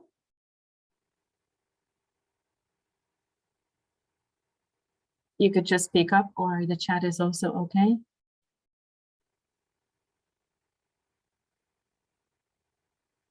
Okay. I think we have one question still, no, from Jose in the chat. Let me see. Okay, it just popped up. Okay, Jose, yeah, I see. I'm from a country where there are dozens of municipalities with the Covenant of Mayors, action plans submitted, but only one municipality is shown as having plan monitor. From what I see, these plans are not being implemented. What suggestions to convince municipalities to start implementing? Yeah, so just if you allow me, I answered Jose in a direct message, but just for everybody to know that that yes, one of the key challenges that the Covenant of Mayor has is the reporting process, okay? Because some cities do establish a plan, but then also cities are encouraged to generate the reports every 2 or 3 years. So in that sense, some cities don't have also the resources to do an annual report, for example, or more often. So the Covenant of Mayors has a structure to support the cities and provide guidance to help them in reporting it better, and also defining indicators, as I said before. So there are also some resources that the Covenant is providing for the cities in order to help them to advance the process. But the Covenant and also us on the ICLEI side, we also acknowledge this problem. So on the one side, the cities do develop a plan, establish targets, but then the implementation and follow-up is a little more challenges. That's why specifically for energy poverty, I think that now with the new pillar of energy poverty that the Covenant is developing and the new guidance that will come, hopefully this issue will be overcome and there will be less problems in the reporting process. So hopefully it will work better. To better monitor. Okay. Daniela, just if I can add, thank you for the reply. Are there like resources to start implementing something, or it comes to the decision of the mayors and with a lot of, I mean, poverty is always a problem, but maybe they have now in these times other priorities. Are there any kind of support that we can get mayors and say, hey, if you want to start implementing this, there is something. Yeah. Thank you for the question, Jose. Yes, there are several tools that the Covenant provides. So specifically, there is a reporting platform that is provided by the city. But what also the Covenant wants to encourage is to avoid these political decisions. Of course, it has to be a confirmation of the mayor involved. But the thing is that's why the Covenant wants to have a CCAPing process, so a plan that is approved sometimes by the council.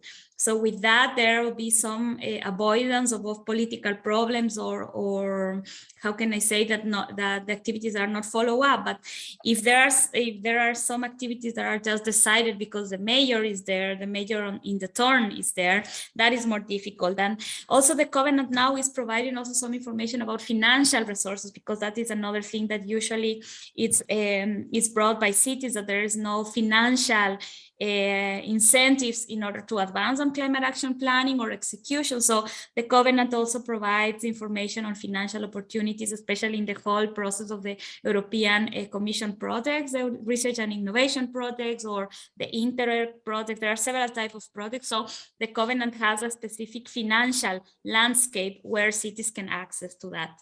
So in the link that I share with you in the message there, you can see the funding opportunities that also municipalities have, and hopefully this will encourage them to participate further. Thank you.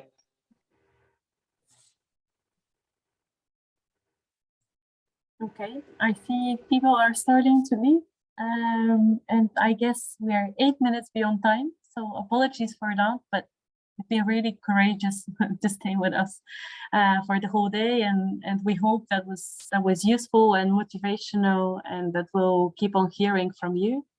A heart from Daniela, it's mutual. So thanks very much to all the participants, and of course to our trainers who dedicated this day to the POWERPOOR training. A final thing to say is that this is the second EU webinar that we do, and each time the content, 90% of the content is the same. So we'll be organizing another 3 of those EU webinars, if in case you'd like to recommend that or to share with peers who you think might be also interested. The next one will be scheduled for July, most likely. Exact date will be confirmed, but you can subscribe to the POWERPOOR newsletter and follow us on social media, where you'll surely hear about all the details as soon as we know more. In the meantime, let's stay in touch. We'll be back to you with materials and recordings, and yeah, and then good luck with the test. Thank you very much. Thank you. Bye-bye. Thank you all. Bye.